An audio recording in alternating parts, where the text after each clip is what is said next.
राजीव जी को आगे के उद्बोधन के लिए कि बहुराष्ट्रीय कंपनियां किस तरह से विदेशी कंपनियां षड्यंत्र रच करके देश को लूटती हैं, बर्बाद करती हैं, तबाह करती हैं और गुलाम बना करके छोड़ देती हैं, और उस देश के अंदर फिर किसी भी तरह का स्वाभिमान फिर बचता नहीं है।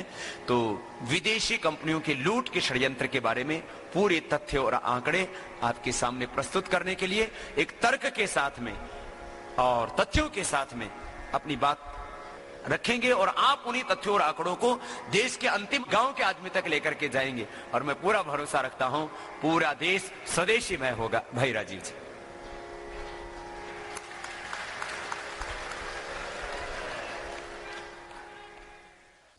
परम पूजनीय स्वामी जी, भारत स्वाभिमान के सभी सम्माननीय भाइयों बहनों, आज मैं आपके सामने भारत देश में विदेशी कंपनियों की लूट और उसका विकल्प स्वदेशी, इस विषय पर कुछ तथ्य, कुछ आंकड़े, कुछ जानकारियां और कुछ विचार प्रस्तुत करूंगा। हमारे भारत देश में इस समय लगभग 5000 विदेशी कंपनियां पूरे भारत देश में व्यापार कर रही हैं।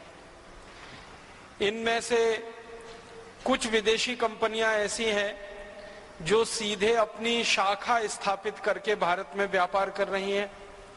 कुछ विदेशी कंपनियां ऐसी हैं जो भारतीय कंपनियों के साथ समझौता करके व्यापार कर रही हैं। सीधे व्यापार करने वाली कुछ कंपनियां हैं, जैसे पेप्सी कोला है, कोका कोला है, प्रॉक्टर एंड गैम्बल है, रैकेट एंड कोलमैन है, जॉनसन एंड जॉनसन है, सीबक आएगी है, नोवार्टिस है, हिंदुस्तान लीवर है। ये सारी कंपनियां सीधे व्यापार करती हैं। और कुछ कंपनियां ऐसी हैं जो भारतीय कंपनियों के साथ समझौता करके व्यापार करती हैं, जैसे कावासाकी बजाज है, इंडो सुजुकी है, हीरो होंडा है, यामाहा माजदा है। तो ऐसी कुछ कंपनियां हैं जो समझौते करके काम करती हैं और कुछ कंपनियां हैं जो सीधे काम करती हैं। और समझौते दो तरह के होते हैं। एक तो कुछ कंपनियां तकनीकी रूप से समझौते करती हैं भारत में, और कुछ कंपनियां वित्तीय रूप से समझौते करती हैं, पूंजी के आधार पर समझौते करती हैं। तो सीधे काम करने वाली, समझौता करके काम करने वाली कुल कंपनियों की संख्या लगभग 5000 है। इन कंपनियों को हमारे देश में बुलाया गया है, बाकायदा इनको निमंत्रण दिया गया है। इन कंपनियों के लिए हमारी सरकारों ने लाल कालीन बिछाया है और इनका ऐसे स्वागत किया है जैसे कभी भारत देश में ईस्ट इंडिया कंपनी का हमारे कुछ राजा महाराजाओं ने स्वागत किया था। हमारे देश में सन 1991 से सरकार की एक नीति चल रही है। उस नीति का नाम है उदारीकरण, उसका एक दूसरा नाम है वैश्वीकरण और एक उसका तीसरा नाम है निजीकरण। अंग्रेजी में इसको ग्लोबलाइजेशन, लिबरलाइजेशन और प्राइवेटाइजेशन के नाम से हम जानते हैं। आप नियमित रूप से अगर समाचार पत्र पढ़ते होंगे, अखबारों को पढ़ते होंगे, टेलीविजन चैनल पे न्यूज देखते होंगे, तो बार बार आपको ये शब्दों के बारे में जानकारी मिलती होगी कि भारत सरकार ने उदारीकरण की नीति के तहत इतनी विदेशी कंपनियों को आमंत्रित किया।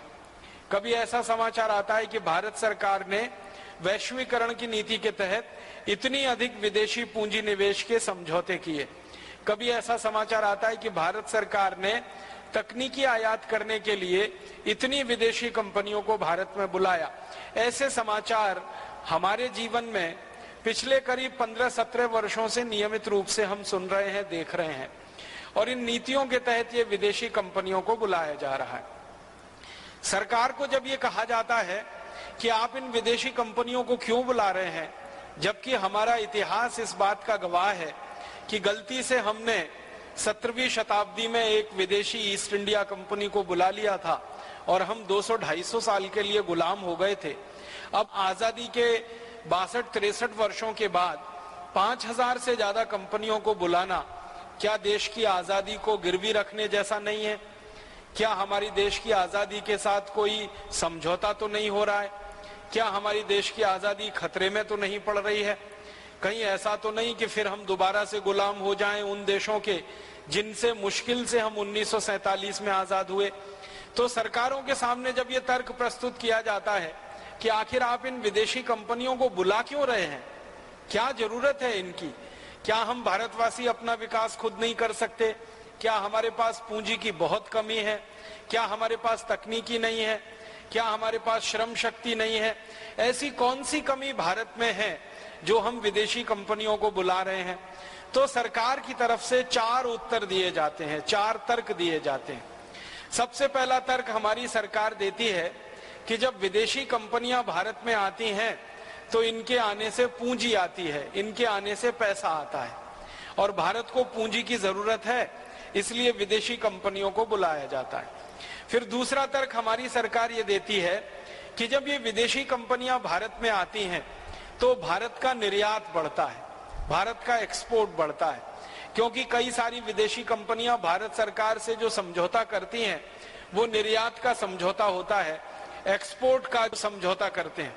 तो सरकार का ऐसा कहना है कि इन कंपनियों के आने से भारत का निर्यात बहुत अधिक बढ़ सकता है।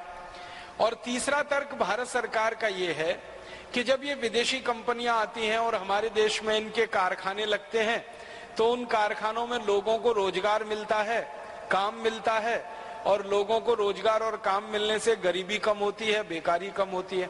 ये तीसरा तर्क है। और चौथा और आखिरी तर्क है हमारी सरकार का, जो सबसे बड़ी ताकत से सरकार हमारे सामने प्रस्तुत करती है, वो ये कि जब भी विदेशी कंपनियां आती हैं तो हमारे देश में तकनीकी आती है, टेक्नोलॉजी आती है। विदेशी कंपनियों के आने से हमको तकनीकी मिलेगी, विदेशी कंपनियों के आने से भारत में रोजगार बढ़ेगा, विदेशी कंपनियों के आने से भारत में पूंजी निवेश ज्यादा होगा और विदेशी कंपनियों के आने से भारत में निर्यात अधिक होगा। इन 4 तर्कों के आधार पर हमारी सरकार विदेशी कंपनियों को बुलाती है। आपको इस बात की जानकारी है कि विदेशी कंपनियों को बुलाने में अब भारत की सरकार जो केंद्र में काम करती है ये तो लगी ही हुई है, राज्यों की सरकारें भी विदेशी कंपनियों को बुलाती हैं। हमारे भारत देश में ऐसे कई राज्य हैं जहां के मुख्यमंत्री विदेश यात्रा पर जाते हैं और विदेशी पूंजी के समझौते करके विदेशी कंपनियों को बुला के लाते हैं। आंध्र प्रदेश में, तमिलनाडु में, कर्नाटक में, केरल में, महाराष्ट्र में, गुजरात में, राजस्थान में, मध्य प्रदेश में, हरियाणा में, पंजाब में, लगभग भारत के सभी राज्यों में, कुछ उत्तर पूर्व के राज्यों को छोड़कर, जैसे आसाम है, नागालैंड है, मिजोरम है, मणिपुर है, त्रिपुरा है, सिक्किम है, ये भारत के जो छोटे छोटे 7 राज्य हैं, यहाँ की सरकारें विदेशी कंपनियों को ज्यादा नहीं बुलाती हैं। तो इन 7 राज्यों को छोड़कर भारत के जो 22-23 बड़े राज्य हैं, इनकी सरकारें राज्य स्तर पर भी विदेशी कंपनियों को बड़ी मात्रा में, बहुत अधिक संख्या में बुलाती रहती हैं। तो राज्य सरकारों द्वारा और केंद्र सरकार के द्वारा जो विदेशी कंपनियों को बुलाए जाने के तर्क हैं, उनका कुछ समय से मैं अध्ययन करने की कोशिश कर रहा हूं और ये जानने की कोशिश करता रहा हूं कि क्या सरकार के द्वारा दिए गए ये तर्क सच हैं, क्या वास्तव में हमारे देश में पूंजी आ रही है, क्या वास्तव में कोई तकनीकी हमें मिल रही है, क्या हमारा सच में निर्यात बहुत बढ़ रहा है या हमारे देश में रोजगार बहुत अधिक हो रहा है। इन आधारों पर ये जानने की कोशिश की और इसके लिए सरकार के ही दस्तावेज मैंने इकट्ठे किए और पिछले कुछ वर्षों से जो सरकारी दस्तावेज मैंने देखे, पढ़े, समझे, जाने और उनको कोशिश भी की है अपने यहाँ पुस्तकालय में लाने की, और कुछ दस्तावेज आए भी हैं। ये दस्तावेज कुछ दूसरी कहानी कहते हैं, बिल्कुल दूसरा चित्र प्रस्तुत करते हैं और मुझे लगता है कि सरकार के दस्तावेज ही सरकार की पोल खोलते हैं। एक तरफ हमारी सरकार कहती है कि विदेशी कंपनी आती है तो पूंजी आती है, और सरकार के जो दस्तावेज हैं, रिजर्व बैंक ऑफ इंडिया के आप जानते हैं सबसे अधिक दस्तावेज हैं विदेशी कंपनियों के बारे में। फिर हमारे देश में जो मंत्रालय के अधीन काम करने वाली संस्थाएं हैं, जैसे एक विदेश व्यापार मंत्रालय हमारे देश में है, उनका एक विदेश व्यापार निगम है, उसके कुछ दस्तावेज हैं, उसके कुछ आंकड़े हैं। फिर हमारे देश की जो मिनिस्ट्री ऑफ कॉमर्स और इंडस्ट्री है, जो उद्योग मंत्रालय है हमारे देश का, वाणिज्य मंत्रालय है, उसके कुछ आंकड़े हैं और वित्त मंत्रालय के कुछ आंकड़े हैं। उन आंकड़ों के आधार पर अगर मैं आपसे बात करूं तो चित्र बिल्कुल दूसरा ही दिखाई देता है, और वो चित्र ये दिखाई देता है कि विदेशी कंपनी भारत में आकर पूंजी नहीं लाती है, विदेशी कंपनी भारत से पूंजी लेकर जाती है। आप जरा एक छोटी सी बात को समझने की कोशिश करें कि कोई कंपनी अपने देश की पूंजी भारत में क्यों लाएगी? क्या वो मूर्ख हैं? अमेरिका की कंपनी अमेरिका से पूंजी लेकर भारत में आएगी, जब अमेरिका में पूंजी की बहुत कमी है, यूरोप में पूंजी की बहुत कमी है, और अमेरिका और यूरोप में पूंजी की कमी के कारण उनके बड़े बड़े कारखाने बंद हो गए हैं। अमेरिका और यूरोप में पूंजी की कमी के कारण उनकी कंपनियां बंद हो रही हैं। अमेरिका में तो आप जानते हैं इस समय इतनी भयंकर मंदी फैली हुई है कि अमेरिका की जो बड़ी बड़ी बैंकें थी, American Express, ANZ, Grindlays, Standard Chartered, फिर लेहमन ब्रदर्स, ऐसी 56 बड़ी बैंकें पूंजी के अभाव में, पूंजी की कमी में बंद हो गई। कारण उसका क्या है? पिछले 40 साल अमेरिका की बैंकों ने अमेरिका के लोगों को इतना कर्ज बांटा कि सारे कर्ज का पैसा वापस नहीं आया। वो कर्ज का पैसा लोगों के पास फंस गया, लोगों के पास वापस देने की ताकत नहीं है, तो बैंकों की पूंजी डूब गई, तो बैंक डूब गए, अब वो दिवालिया हो गए। और बैंकों के दिवालिया होने से कंपनियां दिवालिया हो गई, क्योंकि कंपनियों का पैसा बैंकों में रखा हुआ था। अमेरिका की सबसे बड़ी कंपनी जनरल मोटर्स इस समय दिवालिया हो चुकी है। अमेरिका की सबसे बड़ी कंपनी जनरल डायनेमिक्स दिवालिया हो चुकी है। तो जिस अमेरिका में पूंजी की इतनी सारी कमी हो, वहां से कोई कंपनी पूंजी लेके भारत में क्यों आएगी? ये मोटी सी समझने की बात है। और दूसरी बात, अगर अमेरिका की कोई कंपनी भारत में आएगी तो जान लीजिए वो अपनी पूंजी लेके नहीं आएंगे, यहां से पूंजी अमेरिका ले जाने के लिए आएंगे, क्योंकि इसीलिए वो बनाए गए हैं, इसीलिए उनकी रचना की गई। ऐसे ही यूरोप के देशों से कोई कंपनी यहां पूंजी लेके नहीं आएगी, यहां से पूंजी लेकर वो यूरोप में जाएगी। मैंने जिन 5000 विदेशी कंपनियों का पिछले दिनों अध्ययन किया, उससे एक बात समझ में आई, वो आप सबको बताना चाहता हूं। अगर मान लीजिए अमेरिका की कोई कंपनी है, उसने 50 रुपए भारत में निवेश कर दिया 2009 में, तो ठीक एक साल के बाद 2010 में उस कंपनी की बैलेंस शीट जब हम देखते हैं तो पता चलता है कि उसने हर 50 रुपए पर 150 रुपए यहां से कमा के अमेरिका को भेज दिया। $1 यहां लाया और $3 वो यहां से लेकर चले गए। 1991, 92, 93, 93, 94 हर साल की मैं रिजर्व बैंक ऑफ इंडिया के आंकड़े इकट्ठे करता रहा कि एक साल में कितनी पूंजी आती है। मान लीजिए एक साल में कभी 20,000 करोड़ रुपए की पूंजी आई, तो उसी साल में 60,000 करोड़ की पूंजी यहां से चली गई। एक साल में मैं आंकड़े देखता हूं 25,000 करोड़ की पूंजी आई, तो उसी साल में 75,000 करोड़ की पूंजी यहां से चली गई। एक साल में पता चला 30,000 करोड़ की पूंजी आई, तो उसी साल में 90,000 करोड़ की पूंजी यहां से चली गई, ठीक एक साल के बाद। तो ऐसी स्थिति हमारे देश में है। तो ज्यादा हमारे देश में पूंजी आती नहीं है, ज्यादा यहां से पूंजी चली जाती है।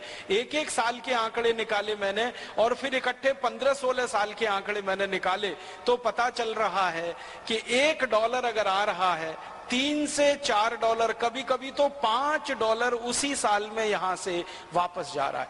अब इसमें और एक महत्व की बात है कि अपनी पूंजी वो लगाते हैं, एक साल में ही उसका 3 गुना कमा लेते हैं, और उसके अगले अगले सालों तक 10 साल, 15 साल, 20 साल तक बिना किसी इन्वेस्टमेंट के, बिना किसी पूंजी निवेश के वो यहां से करोड़ों डॉलर कमाते रहते हैं। आप इसको सरल तरीके से समझिए कि 50 रुपए लगाकर उन्होंने धंधा शुरू किया, बिजनेस शुरू किया, पहले ही साल में 150 रुपए कमा लिया, तो 3 गुना तो वो ले ही गए। अब दूसरे साल में अगर वो 200 रुपए कमाएंगे, तीसरे साल में 300 कमाएंगे, चौथे साल में 400 कमाएंगे, तो हर साल जो जाएगा एक साल के बाद, वो यहां से पूंजी की लूट है, ना कि पूंजी का भारत में प्रवेश। ये बहुत महत्व की और समझने की बात है। दूसरी एक जानकारी मैं आपको और देना चाहता हूं, वो ये कि जब भी कोई विदेशी कंपनी भारत में पूंजी लाती है, तो आपको सुनकर हैरानी होगी कि वो अपने साथ बहुत थोड़ी सी पूंजी लेके आते हैं, बिल्कुल मामूली, बहुत थोड़ी, ना के बराबर, और बाकी सारी पूंजी वो व्यापार के लिए भारत से ही इकट्ठी करते हैं। हमारे देश में जो बड़ी बड़ी विदेशी कंपनियों के बारे में चर्चा होती है, उनमें सबसे बड़ी विदेशी कंपनी इस समय जो है उसका नाम है हिंदुस्तान लीवर लिमिटेड। नाम से इसको ऐसा लगता है कि जैसे ये हिंदुस्तानी कंपनी है, वास्तव में ये विदेशी कंपनी है। इसका असली नाम है यूनिलीवर और ये ब्रिटेन और हॉलैंड के संयुक्त उपक्रम की कंपनी है। माने कुछ ब्रिटिश लोगों का इसमें पैसा लगा हुआ है और कुछ हॉलैंड वासियों का पैसा इसमें लगा हुआ है। तो ये हिंदुस्तान लीवर नाम की कंपनी भारत में जब सबसे पहले व्यापार करने आई सन 1933 में, तो इस कंपनी ने पूंजी कितनी लगाई? इस कंपनी ने मात्र 15 लाख रुपए की पूंजी निवेश किया। इसको हम तकनीकी एक शब्द इस्तेमाल करते हैं, इनिशियल पेड अप कैपिटल। शुरुआत में लगाई गई पूंजी, माने व्यापार शुरू करने के लिए जो सबसे पहले पैसा डाला जाता है वो धन, इनिशियल पेड अप कैपिटल, शुरुआती चुकता पूंजी। तो यही पूंजी महत्व की होती है। बाद में तो उस पूंजी में से जो मुनाफा पैदा होता है उस मुनाफे को वो लगातार इन्वेस्ट करते रहते हैं, उस मुनाफे को वो पूंजी निवेश करते रहते हैं। और वो मुनाफा तो यहाँ पैदा हुआ है, वो तो विदेश से नहीं आया है। यहाँ उन्होंने 15 लाख रुपए लगाया, अपना व्यापार शुरू किया, अपना धंधा शुरू किया और थोड़े ही समय में उन्होंने मुनाफा कमा लिया। उस मुनाफे को फिर भारत में लगा दिया, तो वो मुनाफा उनके देश से नहीं आया ना, वो तो भारत में से ही पैदा करके उन्होंने यहां लगा दिया। तो वास्तव में जो भारत में से पैदा हुआ मुनाफा होता है वही कंपनियों के द्वारा भारत में लगाया जाता है। अपने देश से जब वो आते हैं तो बहुत थोड़ा सा पैसा लेके आते हैं। तो हिंदुस्तान लीवर का मैं बता रहा था, लगभग ये 15 लाख रुपए लेके भारत आए थे और 15 लाख रुपए लेकर ये आए तो इन्होंने कुछ व्यापार शुरू किया।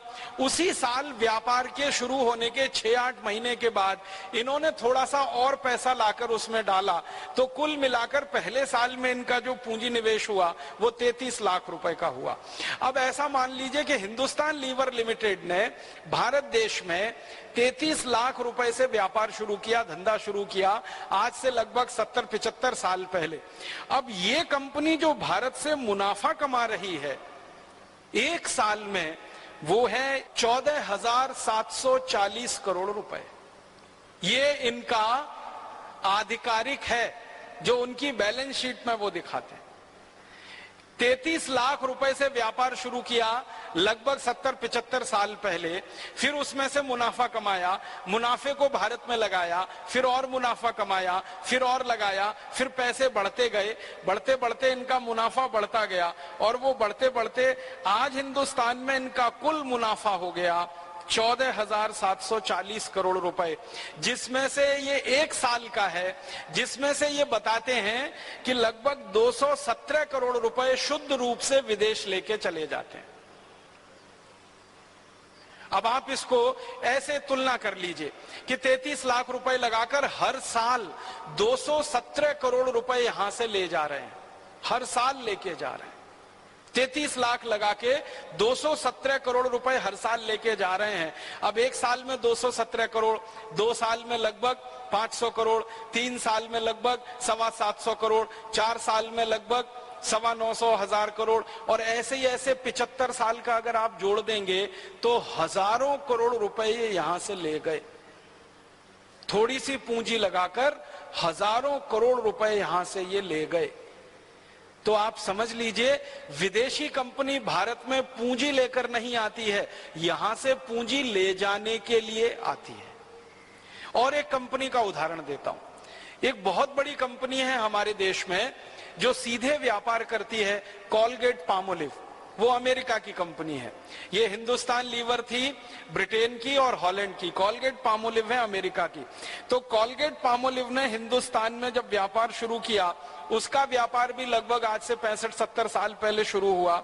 तो उन्होंने भारत में जो रुपया लगाया था वो करीब करीब 13 लाख रुपए चुकता पूंजी, शुरुआती पूंजी, व्यापार शुरू करने के लिए सिर्फ 13 लाख रुपए लगाया कोलगेट पामोलिव ने। और आज कोलगेट पामोलिव हिंदुस्तान में से जो नेट प्रॉफिट कमा रही है और एक साल में वो यहां से अमेरिका लेकर जा रही है, वो 231 करोड़ रुपए है। सिर्फ 13 लाख रुपए भारत में निवेश करके हर साल 231 करोड़ वो कमा रहे हैं। अब एक साल में 231 करोड़, 2 साल में 462 करोड़, 3 साल में फिर 4 साल में, फिर 5 साल में, और 60 से 65 साल का अगर आप हिसाब जोड़ें तो इस कंपनी ने भी हजारों करोड़ रुपए यहां से ले लिए। सिर्फ 13 लाख रुपए लेके आई थी ये कंपनी। एक तीसरी कंपनी का नाम बताता हूं, उसका नाम है नोवार्टिस। ये भारत में आई तो इन्होंने जो पूंजी निवेश भारत में किया वो करीब करीब 15 लाख रुपए के आसपास का इनका पूंजी निवेश है, इनिशियल पेड अप कैपिटल। और आज हिंदुस्तान में इस कंपनी का नेट प्रॉफिट जो ये कमाकर अपने देश में ले जा रही है वो 94 करोड़ 46 लाख रुपए है हर साल का। एक साल का 94 करोड़, 2 साल का लगभग 200 करोड़ के आसपास हो गया, 3 साल का 300 करोड़ के आसपास। और इस कंपनी को काम करते हुए 40 साल हो गया इस देश में से। इसने भी हजारों करोड़ रुपए यहां से लूट लिया। एक और कंपनी का नाम बताता हूं, हॉलैंड की एक कंपनी है, उसका नाम है फिलिप्स। ये टेलीविजन बेचती है, बल्ब बेचती है, ट्यूब बेचती है, इलेक्ट्रॉनिक्स के सामान बेचती है। इस कंपनी ने भारत में जब व्यापार शुरू किया था तो 1 करोड़ 50 लाख रुपए की इसने पूंजी लगाई थी। अब इस कंपनी का एक साल का जो नेट प्रॉफिट है जिसको ये कंपनी लूट कर हॉलैंड ले जा रही है वो 190 करोड़ रुपए है। 1 करोड़ 50 लाख रुपए से व्यापार शुरू किया और 190 करोड़ रुपए हर साल ये भारत से लेके जा रहे हैं। और एक साल में 190 करोड़, 2 साल में 380 करोड़, और फिर 3 साल में, 4 साल में। और इस कंपनी को काम करते हुए भी भारत में 45 से 50 साल हो गया है। लगभग हजारों करोड़ रुपए इसने भी लूट लिया है। ऐसी एक और कंपनी बताता हूं, टायर बेचने वाली एक कंपनी है, गुडियर उसका नाम है, मूलतः अमेरिकन कंपनी है। इसने भारत देश में जब व्यापार शुरू किया तो पूंजी लगाई 2 करोड़ 37 लाख रुपए। अब ये कंपनी हर साल में जो लूट कर ले जा रही है यहां से वो 40 करोड़ रुपए हर साल वो यहां से नेट प्रॉफिट के रूप में लेके चले जाते हैं। फिर इसी तरह से और एक कंपनी है, ब्रिटिश कंपनी है, जिसका नाम है ग्लेक्सको। दवा बेचती है, दवा के क्षेत्र की ये बड़ी कंपनी मानी जाती है। इनका जो पेड अप कैपिटल है करीब 8 करोड़ 40 लाख रुपए से इन्होंने व्यापार शुरू किया इस हिंदुस्तान में। और आज ये कंपनी हर साल जो नेट प्रॉफिट कमा के ले जाती है वो 537 करोड़ 66 लाख रुपए। एक साल में 537 करोड़, 2 साल में 1000 करोड़ से ज्यादा, 3 साल में 1500 करोड़ से ज्यादा। और इस कंपनी को भी काम करते हुए करीब 30 साल हो गया भारत में। हजारों करोड़ रुपए इस देश में से वो ले गए। एक और कंपनी है, उसका नाम है फाइजर। ये अमेरिकन कंपनी है, दवा बेचती है, बहुत बड़ी कंपनी है। इसने भारत में व्यापार शुरू किया था 2 करोड़ 90 लाख रुपए से। और आज इस कंपनी का नेट प्रॉफिट हमारे देश से जो ये कमा रहे हैं वो 338 करोड़ रुपए। फिर ऐसे ही एक और कंपनी है, उसका नाम है एबॉट इंडिया लिमिटेड। ये कंपनी भारत में आई तो इन्होंने पूंजी निवेश किया था 1 करोड़ 40 लाख के आसपास। अब इस कंपनी का जो नेट प्रॉफिट है जो यहां से कमा के ले जा रहे हैं हर साल का 68 करोड़ रुपए। फिर और एक कंपनी है जो सिगरेट बेचती है हिंदुस्तान में सबसे ज्यादा भारत में, और सिगरेट बेचकर हिंदुस्तान के लोगों के फेफड़े गलाती है, लोगों को व्यसन करवाती है। और जो सिगरेट पीते हैं उनको कैंसर होता है, उनके फेफड़े गलते हैं, दमा होता है, अस्थमा होता है, ब्रोंकियल अस्थमा होता है। जो सिगरेट नहीं पीते हैं उनको और जल्दी होता है, क्योंकि सिगरेट पीने वाला जो धुआं फेंकता है, नहीं पीने वाला वो धुएं को खींचता रहता है। और सामान्य रूप से ये कहा जाता है कि सिगरेट पीने वाला मरता है उससे जल्दी उसके पड़ोस में बैठा हुआ पहले मर जाता है। आप अंदाजा लगाइए, एक आईटीसी कंपनी है, उसका भारत में नाम है इंडियन टोबैको कंपनी, उसका असली नाम है अमेरिकन टोबैको कंपनी। भारत में आके नाम बदल दिया। जैसे मैंने कहा ना, हिंदुस्तान लीवर का असली नाम है यूनिलीवर, भारत में नाम रख लिया हिंदुस्तान लीवर, अब हिंदुस्तान यूनिलीवर बोलने लगे हैं उसको। ऐसे ये अमेरिकन टोबैको कंपनी ने नाम रख दिया है इंडियन टोबैको कंपनी। अब इस कंपनी का भारत देश में जो इनिशियल पेड अप कैपिटल है वो मात्र 37 करोड़ रुपए का है। और इस कंपनी का एक साल का प्रॉफिट 3,120 करोड़ रुपए का है, एक साल का प्रॉफिट। और इसको भारत में काम करते हुए करीब करीब 3 साल में 10,000 करोड़ के आसपास, और 60 साल में अगर अंदाजा आप लगाएंगे तो लाख करोड़ से ऊपर के आंकड़े निकलेंगे। कुल 38 करोड़ रुपए लगाकर इस कंपनी ने लाखों करोड़ों रुपए यहां से लूट लिए। और आप जानते हैं भारत में कि लगभग 5 लाख लोग हर साल कैंसर से इस देश में मर जाते हैं।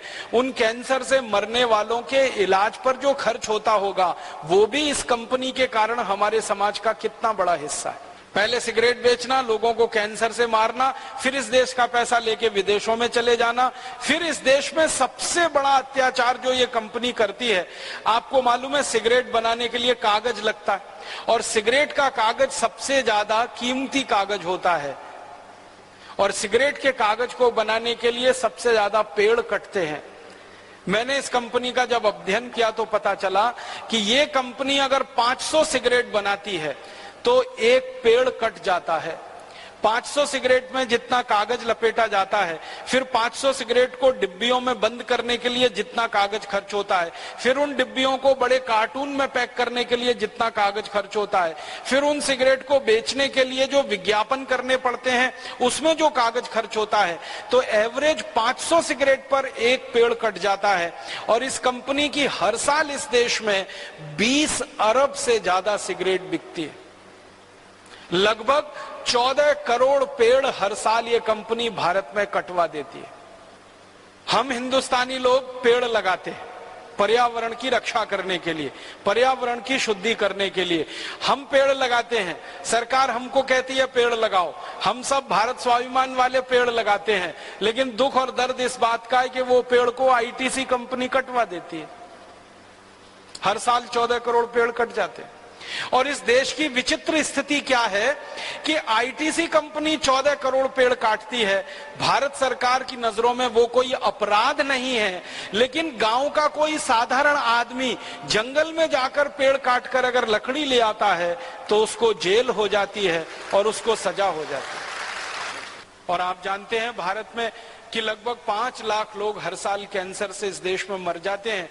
उन कैंसर से मरने वालों के इलाज पर जो खर्च होता होगा वो भी इस कंपनी के कारण हमारे समाज का कितना बड़ा हिस्सा है।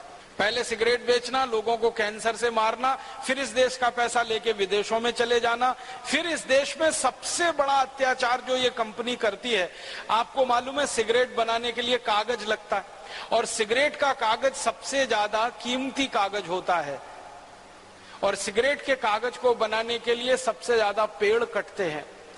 मैंने इस कंपनी का जब अध्ययन किया तो पता चला कि ये कंपनी अगर 500 सिगरेट बनाती है तो एक पेड़ कट जाता है। 500 सिगरेट में जितना कागज लपेटा जाता है, फिर 500 सिगरेट को डिब्बियों में बंद करने के लिए जितना कागज खर्च होता है, फिर उन डिब्बियों को बड़े कार्टून में पैक करने के लिए जितना कागज खर्च होता है, फिर उन सिगरेट को बेचने के लिए जो विज्ञापन करने पड़ते हैं उसमें जो कागज खर्च होता है, तो एवरेज 500 सिगरेट पर एक पेड़ कट जाता है। और इस कंपनी की हर साल इस देश में 20 अरब से ज्यादा सिगरेट बिकती है। लगभग 14 करोड़ पेड़ हर साल ये कंपनी भारत में कटवा देती है। हम हिंदुस्तानी लोग पेड़ लगाते हैं पर्यावरण की रक्षा करने के लिए, पर्यावरण की शुद्धि करने के लिए हम पेड़ लगाते हैं। सरकार हमको कहती है पेड़ लगाओ, हम सब भारत स्वाभिमान वाले पेड़ लगाते हैं, लेकिन दुख और दर्द इस बात का है कि वो पेड़ को आईटीसी कंपनी कटवा देती है। हर साल 14 करोड़ पेड़ कट जाते हैं। और इस देश की विचित्र स्थिति क्या है कि आईटीसी कंपनी 14 करोड़ पेड़ काटती है।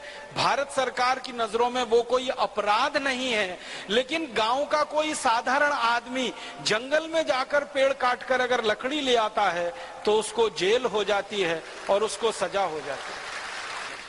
अब तो ऐसी हास्यास्पद स्थिति है, जो पेड़ मैंने लगाया, आपने लगाया, अपने खेत में लगाया, उसको भी आप नहीं काट सकते। आपका लगाया हुआ पेड़ आप नहीं काट सकते, कानूनन जुर्म है, और सरकार जेल की सजा करा देती है। उसमें पुलिस पकड़ के ले जाती है, फॉरेस्ट डिपार्टमेंट वाले ले जाते हैं। हमारे देश में हजारों हजारों वनवासी भाई बहनों पर, आदिवासी भाई बहनों पर फॉरेस्ट डिपार्टमेंट के मुकदमे चल रहे हैं कि उन्होंने अपने घर में रोटी बनाने के लिए कोई पेड़ से लकड़ी ले लिया, जंगल से लकड़ी ले लिया, रोटी पकाने के लिए जंगल से लकड़ी ले लिया तो वो अपराध है इस देश में, और सिगरेट बनाने के लिए करोड़ों पेड़ कट गए इस देश में, वो सरकार अपराध मानती ही नहीं है। इसका मतलब बिल्कुल साफ है कि भारत की सरकार वनवासी और आदिवासियों के लिए नहीं चल रही है, भारत की सरकार आईटीसी जैसी बड़ी कंपनियों के लिए काम कर रही है। कितनी बड़ी विडंबना। हमारे हजारों वनवासी आदिवासी भाई बहन हर महीने पुलिस थाने में दर्ज कराते हैं उपस्थिति, हर महीने उनकी अदालत में पेशी होती है, पांव घिस जाते हैं अदालत में चक्कर काटते काटते, न्याय नहीं मिलता, तारीख पर तारीख पड़ती रहती है। अपराध क्या है? बहुत मामूली सा कि उन्होंने जंगल से लकड़ी लाकर अपनी रोटी बनाई, और आईटीसी कंपनी ने सिगरेट बनाने के लिए 14 करोड़ पेड़ हर साल काटे, 28 करोड़ पेड़ 2 साल में काटे, फिर 14 करोड़, फिर 28 करोड़, फिर कितनी बड़ी संख्या पिछले कितने वर्षों से कट रही है पेड़ों की। ऐसी व्यवस्था हमारे देश में चल रही। तो ये मैंने कुछ उदाहरण दिए, ये सूची बहुत लंबी है। मैंने कुछ प्रमुख कंपनियों के नाम लिए, Hindustan Lever, Colgate, Palmolive, Philips, Pfizer, Glaxo, Goodyear, क्योंकि ये नाम आप जानते हैं। ऐसे 5000 नाम हैं, हर एक कंपनी का एक एक आंकड़ा हमारे पास है। किसी कंपनी ने 2 करोड़ की पूंजी लगाई और वो हर साल 180 करोड़ कमा रही है, उसका नाम है बाटा। बाटा की भारत में 2 करोड़ की पूंजी है, इनिशियल पेड अप कैपिटल, और 1 साल का उसका नेट प्रॉफिट 180 करोड़ रुपए का है इस देश में। इसी तरह से नेस्ले एक कंपनी है। इसी तरह से हिंदुस्तान में 5000 से ज्यादा कंपनियां हैं। थोड़ी थोड़ी पूंजी लाकर, थोड़े थोड़े पैसे लाकर 10, 20, 50 लाख रुपए के, और वो करोड़ों करोड़ों नहीं, सैकड़ों करोड़ रुपए, हजारों करोड़ रुपए यहां से ले जा रहे हैं। तो वास्तविकता ये है कि पूंजी विदेशों से भारत में नहीं आ रही है, भारत की पूंजी विदेशों में जा रही है। और यही कारण है कि जैसे जैसे विदेशी कंपनियां भारत में बढ़ रही हैं, भारत की गरीबी बढ़ती चली जा रही है। मैं आपको गरीबी के साथ इसको जोड़ के बताता हूं। अगर आप 1 मिनट के लिए ये मान लीजिए भारत सरकार का तर्क कि विदेशी कंपनियों के आने से पूंजी आती है, अगर हमारे देश में पूंजी बढ़ती है तो गरीबी कम होनी चाहिए, स्वाभाविक रूप है ना। लेकिन मैं आपको बताता हूं, 1947 में जब भारत आजाद हुआ, तब इस देश में एक विदेशी कंपनी को हमने भगाया था जिसका नाम था ईस्ट इंडिया। लेकिन 2 साल के बाद इस देश की सरकार ने 126 विदेशी कंपनियों को बुला लिया। 2 ही साल के बाद पंडित जवाहरलाल नेहरू देश के प्रधानमंत्री बने। 1948-49 में उन्होंने पहली औद्योगिक नीति बनाई, और उस औद्योगिक नीति में उन्होंने संसद में घोषणा की कि भारत का विकास करना है तो विदेशी पूंजी चाहिए, हमारे पास पैसे की कमी है, अंग्रेज यहां से सब कुछ धन लूट कर ले गए हैं, खजाना हमारा खाली है, इसलिए देश का विकास करना है तो विदेशी पूंजी की जरूरत है। तो पंडित नेहरू ने इस तरह का एक लंबा भाषण दिया 1948 में लोकसभा में, और उसके बाद नीति बन गई और 126 विदेशी कंपनियां भारत में आ गई। अब उन 126 कंपनियों के आने के समय इस देश में गरीबों की संख्या थी लगभग 4.5 करोड़। सरकार के आंकड़े, सरकार कहती थी कि 1947-48 में गरीबों की संख्या लगभग 4.5 करोड़ के आसपास है। तो 4.5 करोड़ की गरीबों की संख्या थी जब 126 विदेशी कंपनियां भारत में आई। अब हमारे देश में विदेशी कंपनियों की संख्या बढ़कर 5000 हो गई। आजादी के दूसरे ही साल में 126 कंपनियां, अब आजादी के 62-63 साल के बाद 5000 विदेशी कंपनियां। तो 126 कंपनियां जितनी पूंजी लाई, 5000 कंपनियां उससे ज्यादा ही लाएंगी, तो इसका माने पूंजी और बढ़ जाएगी तो गरीबी कम हो जाएगी। लेकिन भारत सरकार के ही आंकड़े हैं कि इस समय गरीबों की संख्या हमारे देश में है 84 करोड़। आजादी आई थी तो गरीबों की संख्या थी लगभग 4.5 करोड़। अब आजादी के 62 साल के बाद गरीबों की संख्या हो गई 84 करोड़। इसका माने गरीबों की संख्या में 21 गुना वृद्धि हुई है। इसका सीधा सा मतलब है कि हिंदुस्तान की लूट में बहुत ज्यादा वृद्धि हुई होगी, इसलिए गरीबों की संख्या में वृद्धि हुई है, क्योंकि 5000 कंपनियों ने लूटा है इस देश को। पहले लूटती थी एक कंपनी ईस्ट इंडिया, तब हम गरीब हुए दुनिया में। अब लूटने वाली 5000 कंपनियां हैं, तो गरीबी बढ़ेगी ही, कम नहीं होने वाली। इसलिए हर साल इस देश में गरीबी बढ़ती है, क्योंकि पूंजी यहां से लूट कर विदेशों में जाती है, यहां पूंजी विदेशों से आती नहीं। तो ये बात अगर आपके समझ में आए तो बहुत अच्छा है, क्योंकि हमारे देश में सरकार की भाषा बोलने वाले बहुत सारे लोग हैं। जब हम विदेशी कंपनियों को भगाने की बात करते हैं, तुरंत वो पूंजी का सवाल उठाते हैं और कहने लगते हैं कि पूंजी हिंदुस्तान में कहां से आएगी, आप विदेशी कंपनियों को भगाएंगे तो उनको आप इन आंकड़ों की मदद से ये बताइए कि पूंजी हमारी जा रही है, आ नहीं रही है। और अगर हम इन विदेशी कंपनियों को भगा देते हैं और इनके लाइसेंस रद्द कर देते हैं, तो पूंजी का बाहर जाना रुक जाएगा, तो पूंजी बढ़ना इस देश में अपने आप शुरू हो जाएगा, तो गरीबी का कम होना भी अपने आप शुरू हो जाएगा, तो बेकारी का भी कम होना अपने आप शुरू हो जाएगा। अब एक दूसरा तर्क जो हमारी सरकार देती है, हमारी सरकार का दूसरा तर्क है कि जब भी विदेशी कंपनियां आती हैं तो हमारा एक्सपोर्ट बढ़ता है, निर्यात बढ़ता है। कोशिश की है हमने पिछले हिंदुस्तान के 62 साल के निर्यात के आंकड़े इकट्ठे करें, और वो निर्यात के आंकड़े हमें मिल गए। भारत सरकार के विभिन्न मंत्रालयों से और रिजर्व बैंक ऑफ इंडिया की लाइब्रेरी की मदद से भारत के पिछले 62 साल के निर्यात के आंकड़े मिल गए, और पता ये चल रहा है कि जैसे जैसे विदेशी कंपनियां भारत में आ रही हैं, निर्यात हमारा कम हो रहा है। जब विदेशी कंपनियां नहीं थी इस देश में, तब हम बहुत ज्यादा निर्यात करते थे, और जब से विदेशी कंपनियों का आना शुरू हुआ, निर्यात घटता जा रहा है, एक्सपोर्ट कम होता जा रहा है। मैं आपको एक जानकारी दूं, हमारे देश में जब एक ही विदेशी कंपनी थी, ईस्ट इंडिया, सिर्फ एक कंपनी थी अंग्रेजों की, उस समय सारी दुनिया में हम निर्यात करते थे। और हमारा निर्यात कितना होता था? सन 1813 से 1840 के बीच में अंग्रेजों की सरकार ने भारत का सर्वेक्षण कराए, और कई सर्वेक्षण कराए, आर्थिक सर्वेक्षण कराए, शिक्षा का सर्वेक्षण कराया, चिकित्सा का सर्वेक्षण कराया, भारत के लोगों की सामाजिक स्थिति क्या है उसके सर्वेक्षण कराए। तो 1813 से 1840 के बीच में जो विभिन्न सर्वेक्षण हुए, उनमें से एक आर्थिक सर्वेक्षण हुआ। वो आंकड़े बताते हैं कि जब एक विदेशी कंपनी इस देश में थी, ईस्ट इंडिया, तब हम दुनिया में 33% निर्यात करते थे। और ध्यान रखने की बात है कि ये हमारा निर्यात ईस्ट इंडिया कंपनी नहीं करती थी, हम खुद करते थे। ईस्ट इंडिया कंपनी तो क्या करती थी, हमारे देश में आकर अपने देश का कुछ माल बेचते थे, और जो वो बेचा हुआ माल है उसको संतुलित करने के लिए यहां से कुछ खरीद के अपने देश में ले जाते थे।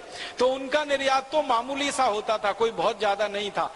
मैंने तो कुल निर्यात के आंकड़े निकाले 1840 के, तो भारत का कुल निर्यात अगर 100 रुपए का होता था, तो ईस्ट इंडिया कंपनी का निर्यात उसमें 3 रुपए 60 पैसे का होता था, बस 3.6%। अंग्रेजों के जमाने में। इस बात को ठीक से समझिएगा, हम भारतवासी, भारत के व्यापारी, भारत के उद्योगपति सीधे दूसरे देशों में जाकर अपना माल बेचते थे। अगर 100 रुपए का, तो ईस्ट इंडिया कंपनी भारत से माल खरीदकर विदेशों में बेचती थी 3 रुपए 60 पैसे का। माने हमारे कुल निर्यात का 3.6% निर्यात ईस्ट इंडिया कंपनी किया करती थी। ये थी हमारी आजादी के पहले की स्थिति, जब एक कंपनी इस देश में थी। अब हमारे देश में कंपनियों की संख्या बढ़ के 5000 हो गई, तो क्या होना चाहिए? निर्यात बढ़ना चाहिए। पहले एक कंपनी इतना निर्यात करती है, तो 5000 कंपनियों के द्वारा तो ज्यादा निर्यात होना चाहिए। लेकिन आंकड़े बता रहे हैं कि हमारा निर्यात आजादी के पहले जितना ज्यादा था, आजादी के 62 साल के बाद बहुत बहुत बहुत बहुत कम होता चला गया। अब मैं कुछ साल के हिसाब से बताता हूं। हमारा निर्यात 33% था 1840 तक, फिर उसके बाद 1938 तक आते आते दुनिया के बाजार में हमारा निर्यात हो गया 4.5%। फिर 1950 के आते आते हमारा निर्यात हो गया 2.2%। फिर 1955 तक आते आते दुनिया में निर्यात हो गया 1.5%। फिर 1960 तक दुनिया में हमारा निर्यात हो गया 1.2%। फिर 1965 तक हमारा निर्यात हो गया 1%। फिर 1970 तक सारी दुनिया में हमारा निर्यात हो गया 0.7%। फिर 1975 तक हमारा निर्यात हो गया 0.5%। फिर 1980 में हमारा निर्यात हो गया 0.1%। फिर 1990 में हमारा निर्यात हो गया 0.05%। और फिर 1991 में हो गया 0.045%। फिर 92 में हो गया 0.042%। फिर 93 में 0.04। फिर 94 में 0.38। और ऐसे चलते चलते चलते अभी मैं 2008 और 9 की बात करूं तो दुनिया में हमारा निर्यात है अभी 0.5%। माने आधा प्रतिशत हमारा निर्यात है दुनिया के बाजार में। जब एक ही ईस्ट इंडिया कंपनी थी, हम अंग्रेजों के गुलाम थे, तब निर्यात था 33%। और अब 5000 विदेशी कंपनियां हैं, तब दुनिया के बाजार में हमारा निर्यात है 0.5%। आप बताइए निर्यात कम हुआ है या बढ़ा है? बहुत तेजी से कम हुआ है। इसका मतलब क्या है? इसका मतलब बहुत साफ है कि विदेशी कंपनियां भारत का निर्यात नहीं बढ़ाती हैं। तो क्या बढ़ाती हैं विदेशी कंपनियां? विदेशी कंपनियां उल्टा काम करती हैं, भारत में आकर भारत का आयात बढ़ाती हैं, इंपोर्ट बढ़ाती हैं। क्योंकि सभी विदेशी कंपनियों को भारत में निर्यात के ज्यादा आयात करने में रस पैदा होता है, रुचि होती है। क्यों? क्योंकि वो आयात करेंगे तो फायदा उनके देश को मिलेगा ना। जैसे मैं एक उदाहरण से बताऊं, एक अमेरिका की कंपनी भारत आ गई, अब वो अमेरिका की वस्तुओं को भारत में लेके आएंगे और बेचेंगे तो मुनाफा अमेरिका को मिलेगा ना। तो इसलिए उनकी कोशिश ये रहती है कि अमेरिकन चीजों का आयात भारत में ज्यादा से ज्यादा बढ़ाया जाए ताकि भारत का मुनाफा अमेरिका में ज्यादा जाए। तो वो कंपनी अपना शुद्ध मुनाफा लेके जाएगी, वो तो है ही। अमेरिका से कच्चा माल खरीदकर, अमेरिका से तकनीकी खरीदकर भारत में लाकर बेचेंगे और उसका पैसा भी अमेरिका लेके जाएंगे, ये दूसरा लाभ है उनका। इसलिए वो कभी भी भारत का निर्यात बढ़ाने के लिए नहीं आते, वो तो भारत का आयात बढ़ाने के लिए, इंपोर्ट बढ़ाने के लिए आते हैं। मैं और एक जानकारी दूं आपको कि जब ईस्ट इंडिया कंपनी भारत में थी तो भारत का जो कुल निर्यात दुनिया में होता था उसका 3.6% ईस्ट इंडिया कंपनी किया करती थी। अब हमारे देश का जो कुल निर्यात दुनिया के देशों में होता है उसका 5.52% निर्यात ही विदेशी कंपनियां करती हैं, जबकि उनकी संख्या 5000 से ज्यादा हो चुकी है। माने वो हमारे देश का निर्यात नहीं बढ़ा रहे हैं, वो हमारे देश में ज्यादा से ज्यादा आयात करके सामान यहां लाकर बेच रहे हैं ताकि यहां से पैसा उनके देश में चला जाए और उनको उस पैसे से फायदा हो, ना कि भारत का निर्यात बढ़ाने से। और एक दूसरी जानकारी देता हूं, जब जब विदेशी कंपनियां भारत में आती हैं उनका भारत सरकार के ऊपर दबाव रहता है कि भारत की मुद्रा रुपए की कीमत को गिराया जाए। मैं आपको पुरानी एक जानकारी देता हूं, जब हम आजाद हुए 15 अगस्त 1947 को, तो हमारी जो मुद्रा है जिसको हम रुपया कहते हैं और अमेरिका की मुद्रा जो डॉलर है वो दोनों बराबर थे। 1 रुपया 1 डॉलर के बराबर था 15 अगस्त 1947 को। और हमारा जो रुपया है और स्टर्लिंग पाउंड है ब्रिटेन का, वो भी बराबर था, 1 रुपया 1 स्टर्लिंग पाउंड। फ्रांस की एक मुद्रा है उसका नाम है फ्रैंक, तो भारत का 1 रुपया और फ्रैंक बराबर था। जर्मनी की उस समय एक मुद्रा चलती थी ड्यूशमार्क, तो ड्यूशमार्क 1 और भारत का 1 रुपया बराबर था। माने दुनिया के 4 प्रमुख देशों की एक एक मुद्रा का भारत के रुपए के साथ तुलना किया जाए तो बराबर था। 1 रुपया 1 ड्यूशमार्क, 1 रुपया 1 स्टर्लिंग पाउंड, 1 रुपया 1 डॉलर, 1 रुपया 1 फ्रैंक, ऐसी स्थिति थी। फिर उसके बाद क्या हुआ, विदेशी कंपनियों का आना शुरू हुआ इस देश में। सबसे पहले मैंने कहा कि पंडित नेहरू ने विदेशी कंपनियों को लाना शुरू किया, 126 कंपनियां उनके ही शासनकाल में आ गई।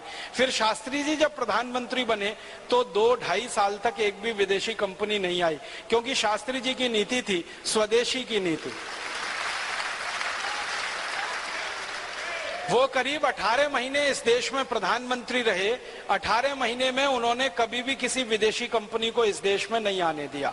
शास्त्री जी के जाने के बाद श्रीमती इंदिरा गांधी आई तो फिर विदेशी कंपनियां आना शुरू हुई। श्रीमती इंदिरा गांधी के बाद आप जानते हैं राजीव गांधी, फिर वीपी सिंह, फिर चंद्रशेखर, फिर नरसिम्हा राव, फिर इंद्र कुमार गुजराल, एचडी देवेगौड़ा, फिर हमारे श्री अटल बिहारी वाजपेयी और अभी डॉक्टर मनमोहन सिंह। ये सभी प्रधानमंत्रियों के समय में खूब विदेशी कंपनियां आई हैं। एक और प्रधानमंत्री हुए इस देश में, मोरारजी देसाई, जिन्होंने एक भी विदेशी कंपनी को भारत में आने नहीं दिया। वो तो ऐसे अद्भुत प्रधानमंत्री थे जिन्होंने विदेशी कंपनियों को भारत से भगा दिया, ऐसे प्रधानमंत्री थे। श्री मोरारजी देसाई जब प्रधानमंत्री बने थे ना, उस समय कोका कोला नाम की अमेरिका की कंपनी भारत में बहुत बड़ा व्यापार करती थी। मोरारजी देसाई के उद्योग मंत्री हुआ करते थे जॉर्ज फर्नांडीज। तो जॉर्ज फर्नांडीज ने कोका कोला कंपनी को एक नोटिस दिया था। वो नोटिस में उन्होंने लिखा कि या तो आप तुरंत भारत छोड़ दीजिए, नहीं तो हम आपकी पूरी संपत्ति का राष्ट्रीयकरण कर देंगे, माने आपको पूरा भारत में मिला देंगे, माने कोका कोला की सारी संपत्ति भारत की हो जाएगी। तो कोका कोला कंपनी डर गई, भारत छोड़ के भाग गई। इसी तरह से एक अमेरिकन कंपनी को भगाया उन्होंने, उसका नाम था आईबीएम, और एक अमेरिकन कंपनी को भगाया आईसीएल। ऐसी कई विदेशी कंपनियों को भगाने वाले एकमात्र प्रधानमंत्री थे मोरारजी देसाई, और एकमात्र उद्योग मंत्री थे जॉर्ज फर्नांडीज। अब क्या हुआ, जिन जिन कंपनियों को भगाया था मोरारजी भाई देसाई ने और जॉर्ज फर्नांडीज ने, वो फिर से घुस गई इस देश में। कोका कोला फिर से आ गई, आईबीएम फिर से आ गई, आईसीएल फिर से आ गई, और हजारों हजारों दूसरी कंपनियों को लेके आ गई। तो मैं आपको बता रहा था ऐतिहासिक बात वो ये कि दो भारत के प्रधानमंत्री श्री लाल बहादुर शास्त्री और मोरारजी देसाई, इन्होंने विदेशी कंपनियों को बढ़ावा नहीं दिया बल्कि उनको भगाया। बाकी सभी प्रधानमंत्रियों ने विदेशी कंपनियों को बुलाया, और उन सभी विदेशी कंपनियों को बुलाकर उन्होंने यही कोशिश की कि भारत का निर्यात बढ़े, भारत का निर्यात बढ़े, भारत का निर्यात बढ़े। निर्यात इस देश का बढ़ा नहीं, लगातार कम हुआ। और वो क्यों कम हुआ, वो एक बात गहरी है जो जानने की है, वो ये कि भारत के ये दो प्रधानमंत्रियों को छोड़कर, एक तो मोरारजी देसाई और श्री लाल बहादुर शास्त्री, सभी प्रधानमंत्रियों ने भारत के रुपए की कीमत को गिराया, बढ़ाया नहीं। रुपए का अवमूल्यन किया, रुपए की ताकत बढ़ाई नहीं, रुपए की ताकत को कम किया। पंडित जवाहरलाल नेहरू के जमाने में सबसे पहली बार रुपए का अवमूल्यन हुआ। श्रीमती इंदिरा गांधी के जमाने में तो एक साथ एक दिन में 33% अवमूल्यन हुआ। उसके बाद राजीव गांधी, उसके बाद नरसिम्हा राव, और सब प्रधानमंत्रियों के समय में रुपए का अवमूल्यन हुआ। अब कीमत गिरते गिरते गिरते गिरते आ गई है 50 रुपए एक डॉलर। अब आप सोचिए कि 1947 में 1 रुपया 1 डॉलर, अब 2009 में 50 रुपया 1 डॉलर। इसका मतलब क्या है, 1947 में अगर हम अमेरिका को 1 रुपए की चीज निर्यात करेंगे तो हमारी आमदनी होगी 1 डॉलर। अब 2009 में हमें अमेरिका को 50 रुपए की चीज निर्यात करनी पड़ेगी, तब आमदनी होगी 1 डॉलर।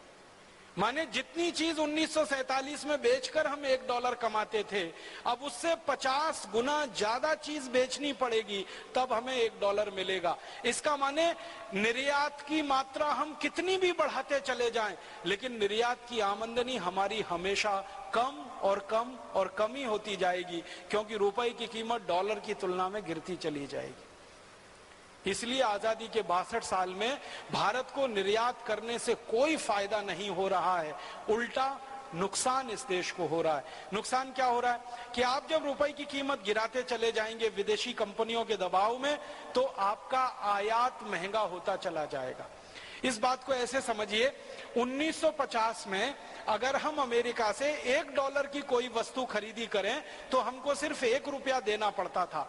आज हमको 1 डॉलर की वस्तु अमेरिका से खरीदी करनी पड़ेगी तो 50 रुपए देना पड़ेगा। आयात करने में 50 गुना खर्चा ज्यादा होगा, निर्यात करने में 50 गुना आमदनी कम होगी। अगर आयात और निर्यात दोनों को मिला दिया जाए तो 100 गुना नुकसान इस देश का हर पल हर क्षण होगा, जब भी हम 1 डॉलर का निर्यात या आयात करें। तो हम ऐसे ही 50 साल पीछे हो गए ना अमेरिका से। तो हमको जो गहराई से बात समझनी है वो ये कि विदेशी कंपनियों के आने के बाद सरकार जो रुपए का अवमूल्यन कर देती है, उसके कारण निर्यात लगातार गिरता जाता है।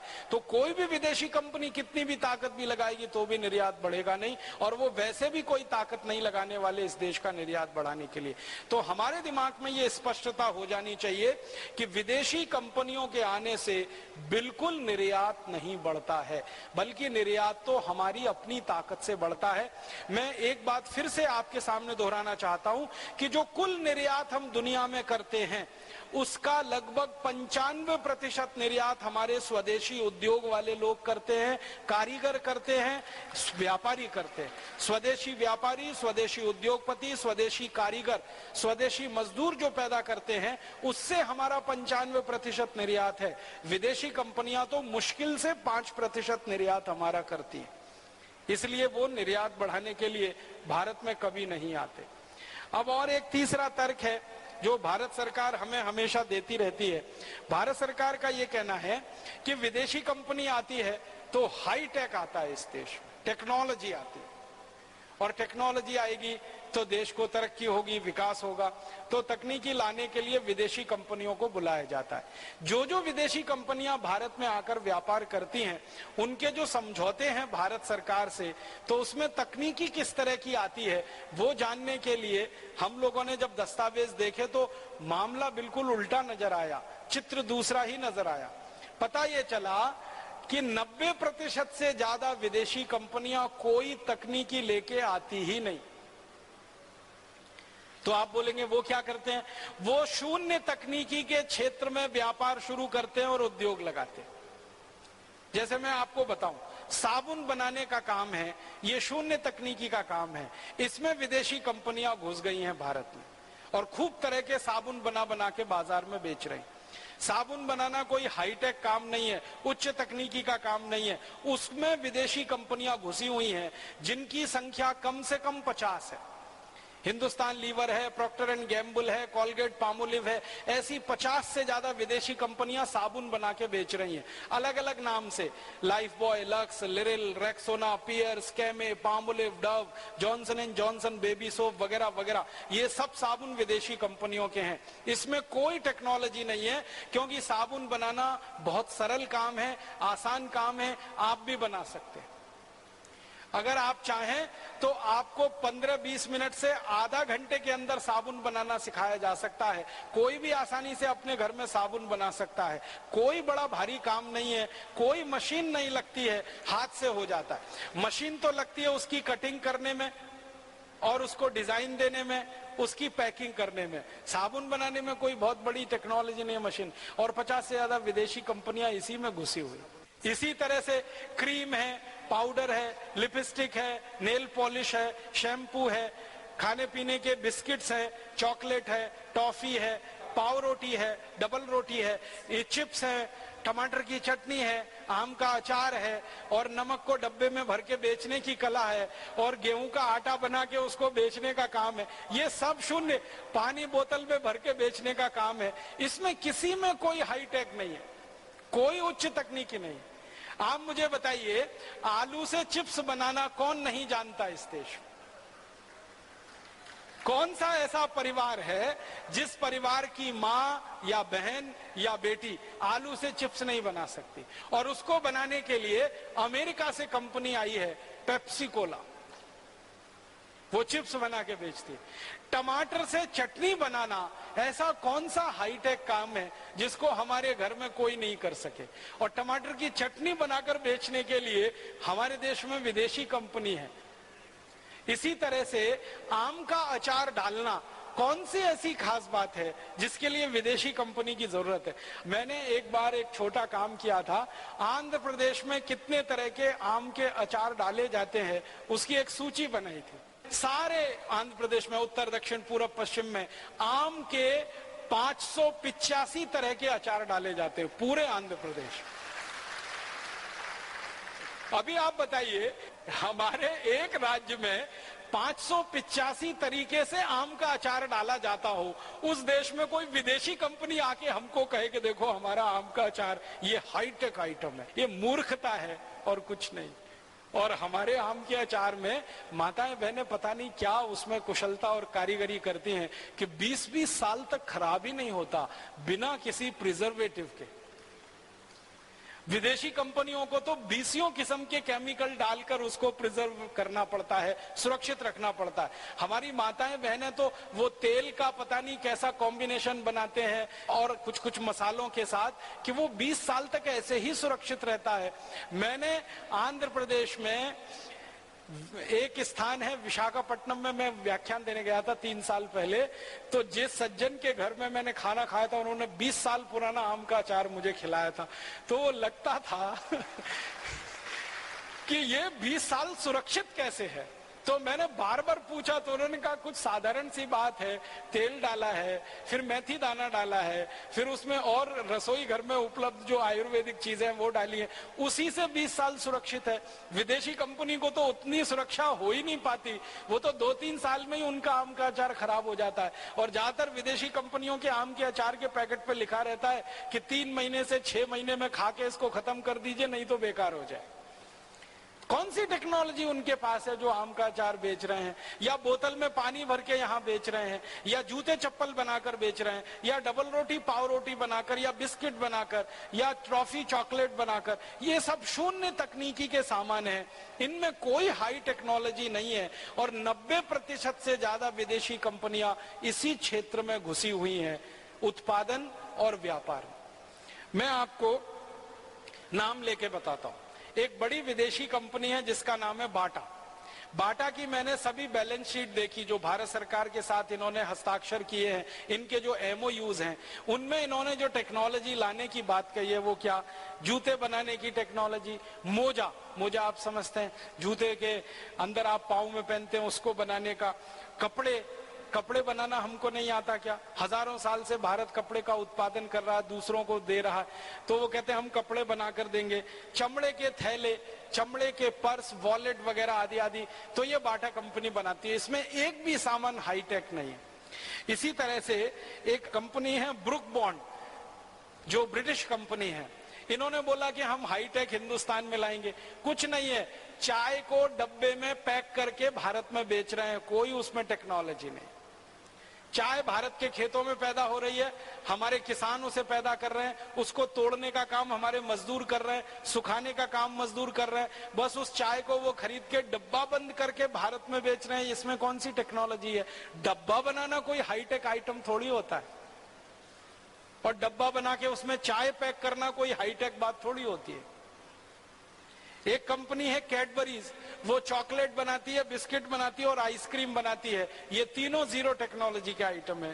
फिर एक कंपनी है कॉलगेट पामोलिव, ये टूथपेस्ट बनाती है, टूथब्रश बनाती है, टूथ पाउडर है, साबुन है, शेविंग क्रीम है, ये सब जीरो टेक्नोलॉजी के आइटम है। फिर एक अमेरिकन कंपनी है कॉर्न प्रोडक्ट्स, वो भारत में दही बना के बेचती है। अब बताओ, दही बना के विदेशी कंपनी बेचे और वो कहें ये हाईटेक आइटम है। हम में से किसको नहीं आता दही बनाना? और हमारा दही तो विदेशी कंपनी से अच्छा होता है।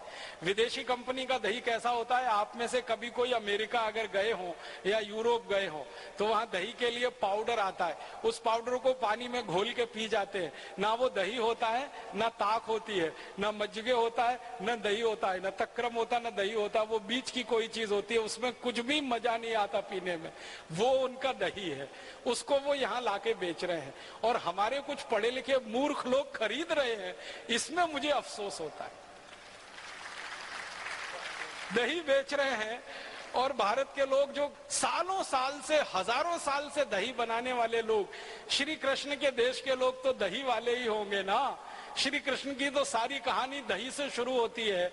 अब श्री कृष्ण के देश के लोग दही बनाने के लिए विदेशी कंपनी को बुलाएं तो ये तो श्री कृष्ण का अपमान है। हमारी सरकार को इतनी भी समझ और अकल नहीं। एक कंपनी है हमारे देश में, वो सौंदर्य प्रसाधन की चीजें बेचती है, ड्यूफार उसका नाम है, कोई उसमें हाईटेक नहीं है। इसी तरह से फिस्कर्स है, फन स्कूल है, जनरल इलेक्ट्रिक है, जॉफ्री मैनर्स है, ग्लेक्सको है, गॉडफ्रे फिलिप्स है। ऐसी हमारे देश में एक दो नहीं हजारों कंपनियां हैं जिनकी लिस्ट है पूरी, जो शून्य तकनीकी के सामान ही बनाकर बेच रही हैं, कोई हाईटेक सामान नहीं।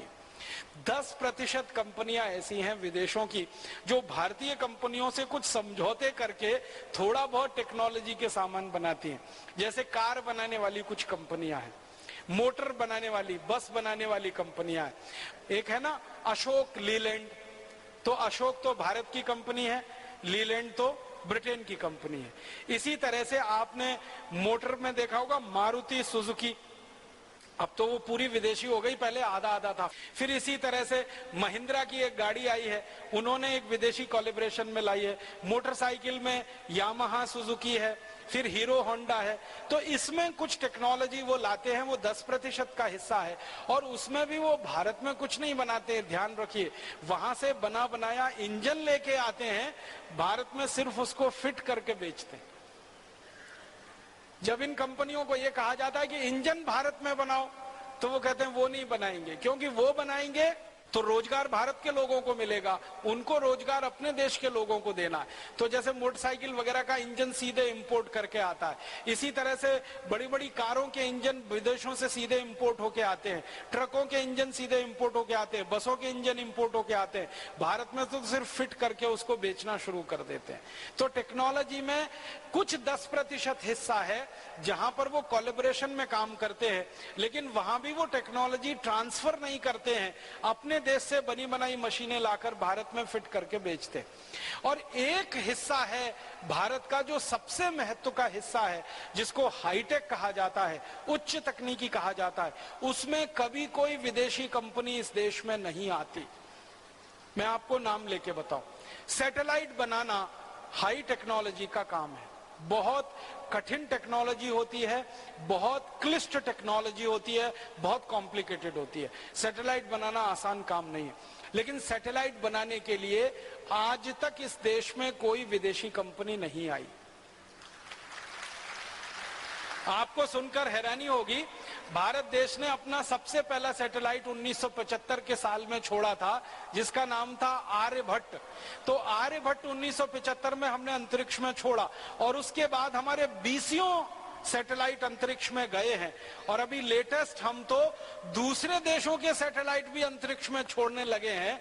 इतनी तकनीकी का विकास इस देश में हुआ है, ये संपूर्ण स्वदेशी पद्धति से हुआ है, स्वदेशी के सिद्धांत पर हुआ है, और स्वदेशी आंदोलन की भावना के आधार पर हुआ है।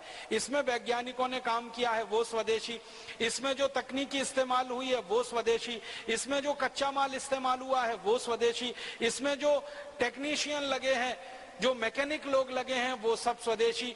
इनको छोड़ने के लिए अंतरिक्ष में जो काम हुआ है वो भी हमारी प्रयोगशालाएं स्वदेशी, इनके नियंत्रण का काम होता है वो भी प्रयोगशालाएं स्वदेशी। तो ये सारा कुछ स्वदेशी के सिद्धांत पर आधारित है सैटेलाइट के क्षेत्र में हमारा काम। और आपको मालूम है, अब सैटेलाइट छोड़ने के क्षेत्र में भारत अमेरिका, चीन, फ्रांस, ब्रिटेन के बाद 5वें नंबर का देश हो गया है। एक जमाने में ये देश हमको चिढ़ाया करते थे कि भारत का सैटेलाइट ने देश में से छोड़ने की अनुमति नहीं देते थे। बहुत बार ऐसा होता था कि हम सैटेलाइट बनाते थे, दूसरे देशों से छोड़ने के लिए जाते थे, लेकिन वो नहीं मानते थे। अब तो हमने अपने देश में ऐसे स्टेशन विकसित किए हैं। श्री हरिकोटा ऐसा ही इस देश का बड़ा विशेष केंद्र है, जहां से हम अंतरिक्ष में रॉकेट छोड़ते हैं, सैटेलाइट लेके जाते हैं, और दूसरे देशों के सैटेलाइट भी हमारे रॉकेट लॉन्चर से हम छोड़कर आते हैं। इतनी तरक्की और इतना विकास इस देश में हुआ पिछले 30 वर्ष में, तो सिर्फ स्वदेशी की ताकत और स्वदेशी के सिद्धांत पर हुआ है। एक और उदाहरण देता हूं, मिसाइल बनाने की जो टेक्नोलॉजी है ये संपूर्ण स्वदेशी है, भारत में विकसित हुई है। आज से 30 साल पहले भारत के पास कोई मिसाइल नहीं थी अपनी, हम विदेशी मिसाइलों पर निर्भर थे, या तो रूस की मिसाइल हमें मिले या अमेरिका हमको दे। लेकिन 30 साल से इस देश के वैज्ञानिकों ने, विशेष रूप से डीआरडीओ के वैज्ञानिकों ने रात दिन मेहनत और परिश्रम करके मिसाइल बनाने की स्वदेशी तकनीकी विकसित की। हमने 100 किलोमीटर की मार करने वाली मिसाइल बनाई, फिर 200 की, फिर 500 की, फिर 1000 की, फिर 1500 की, अभी 2000 की, अभी 2500 की, और अब 5000 किलोमीटर की मार करने वाली मिसाइल इस देश में विकसित हो गई। और जिन वैज्ञानिकों ने ये पराक्रम किया है, जिन वैज्ञानिकों ने ये परिश्रम किया है, वो सारे वैज्ञानिक बधाई के पात्र हैं। उनका हम सबको बहुत सम्मान करना चाहिए कि विदेशों से बिना एक पैसे की तकनीकी लिए हुए संपूर्ण स्वदेशी और भारतीय तकनीकी पद्धति से उन्होंने मिसाइलें बनाकर दुनिया के सामने एक आदर्श प्रस्तुत किया। जिन वैज्ञानिकों ने ये सारा पराक्रम किया, सारा परिश्रम किया, महत्व की बात उनके बारे में जो ये है कि वो सब यहीं पैदा हुए, यहीं बढ़े, यहीं पढ़े और यहीं रिसर्च किया और इतना ऊंचा उन्होंने स्थान दुनिया के सामने भारत का स्थित करवा दिया। आप जानते हैं डॉक्टर एपीजे अब्दुल कलाम हमारे देश के मिसाइल का जो प्रोजेक्ट चला उसके पितामह माने जाते हैं। हिंदुस्तान के मिसाइल की तकनीक का इतना ज्यादा स्वदेशी विकास हुआ डॉक्टर अब्दुल कलाम जैसे वैज्ञानिकों की रात दिन मेहनत और परिश्रम का है। और इन डॉक्टर अब्दुल कलाम को जब एक बार पूछा गया कि आप इतने महान वैज्ञानिक बन गए, इतनी ऊंची तरक्की आपने कर ली और इतना ज्यादा आप हमारे देश के वैज्ञानिकों से और विदेशी वैज्ञानिकों के समकक्ष आ गए, आप इसमें सबसे बड़ा योगदान किसका मानते हैं? तो उन्होंने उत्तर दिया था कि मेरी पढ़ाई मातृभाषा में हुई है, इसलिए मैं इतना ऊंचा वैज्ञानिक बन सका।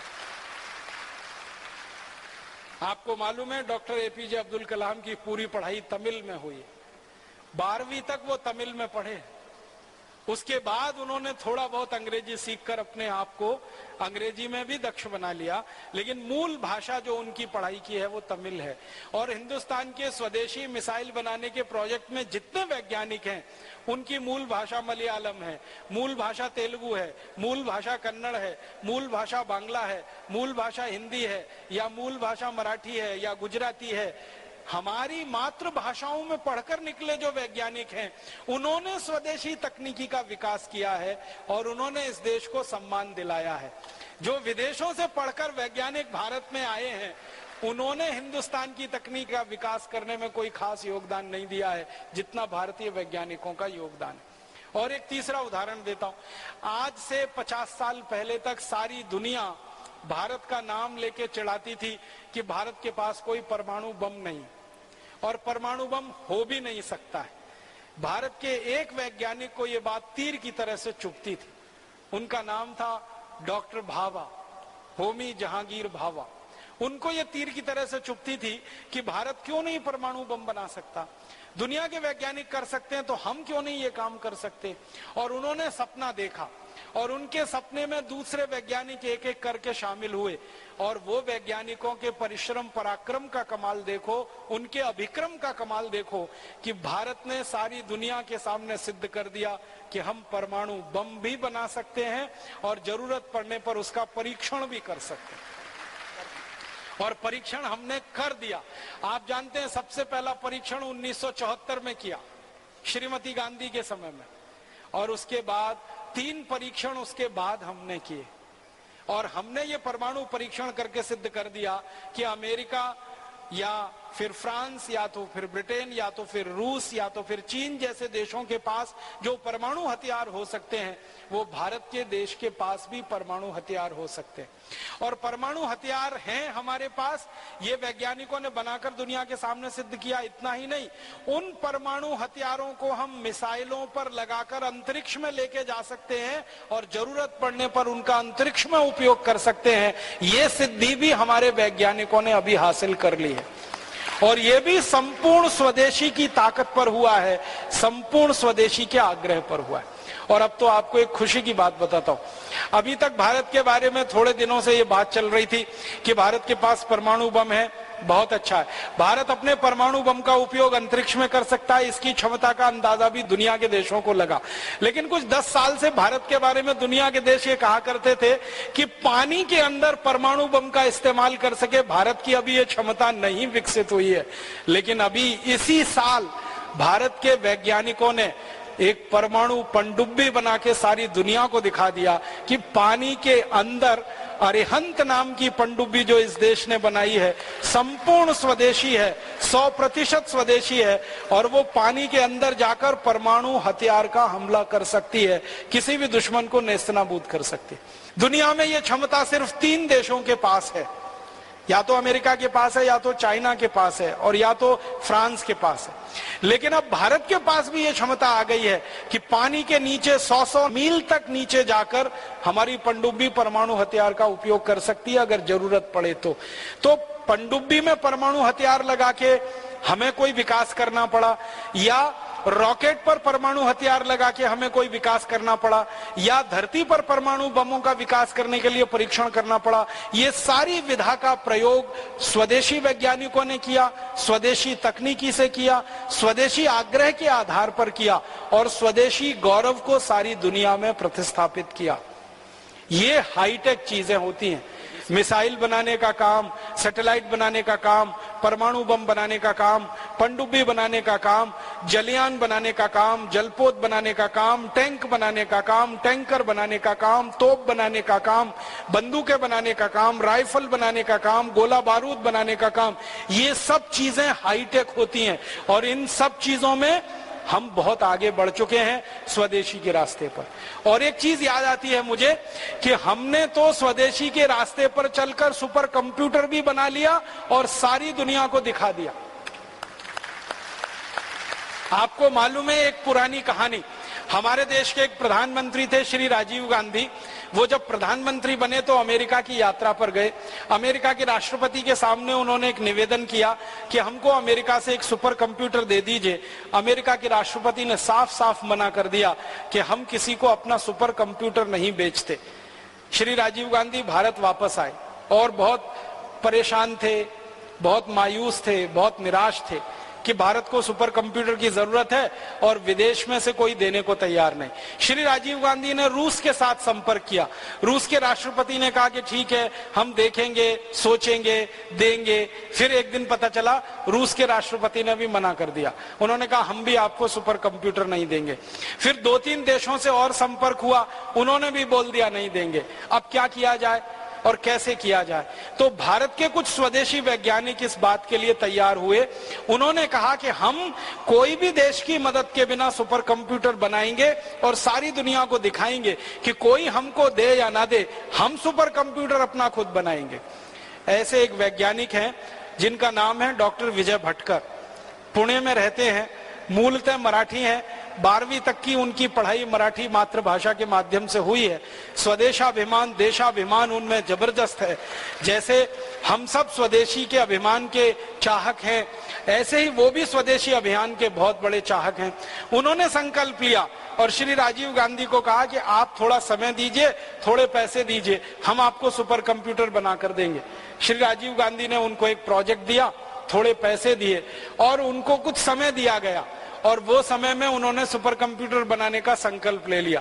आपको सुनकर हैरानी होगी, जितना समय दिया था और जितने पैसे दिए थे, दोनों को बचाते हुए समय से 6 महीने पहले भारत का पहला सुपर कंप्यूटर उन्होंने बना दिया जो सारी दुनिया में सर्वश्रेष्ठ, और उसी का नाम है परम 10,000। ये परम 10,000 भारत का पहला सुपर कंप्यूटर बना और अद्भुत तरीके से बना। सीरीज में सुपर कंप्यूटर दुनिया के देशों ने पहली बार देखा बनते हुए, वो भारत में बना और वो सुपर कंप्यूटर बना। फिर उस टीम ने दूसरा बनाया, फिर तीसरा बनाया और अब हिंदुस्तान ने अभी तक 56 से ज्यादा सुपर कंप्यूटर बनाकर दूसरे देशों को बेच दिए। और कनाडा जैसे देशों ने हमारे सुपर कंप्यूटर खरीदे। अब तो अमेरिका हमारे सुपर कंप्यूटर खरीदने को चाहता है। कारण पता है क्या है? भारत का सुपर कंप्यूटर अमेरिका से 10 गुना सस्ता है और 100 गुना ज्यादा स्पीड पे काम करता है। कीमत में 10 गुना कम है और सुपर कंप्यूटर की स्पीड अमेरिकन सुपर कंप्यूटर से 100 गुनी ज्यादा है। कीमत भी कम हो, क्वालिटी भी अच्छी हो, ऐसा अद्भुत काम हमारे देश के वैज्ञानिक करके दिखा सकते हैं। तो मेरा ये कहना है, इतने सारे उदाहरण देने के पीछे एक ही कारण है, वो ये कि भारत में तकनीकी का जितना विकास हो रहा है वो सब स्वदेशी के ताकत पर हो रहा है, स्वदेशी के आग्रह से हो रहा है, स्वदेशी गौरव, स्वदेशी अभिमान के साथ हो रहा है। कोई विदेशी कंपनी हमको टेक्नोलॉजी देने नहीं आ रही है और वो कभी आएंगे भी नहीं, क्योंकि जो उनके पास लेटेस्ट टेक्नोलॉजी है उसको लाकर वो कभी भी हमको नहीं देंगे। हाँ, एक चीज हमें ध्यान रखनी है, कोई भी विदेशी कंपनी भारत को आकर अगर टेक्नोलॉजी देगी तो उनकी 20 साल पुरानी टेक्नोलॉजी हमको देगी, जो उनके देश में बेकार हो चुकी है, जिसका वो इस्तेमाल नहीं करते हैं, जो उनके लिए फेंकने लायक है, डंप करने लायक है, वही टेक्नोलॉजी वो हमको देंगे।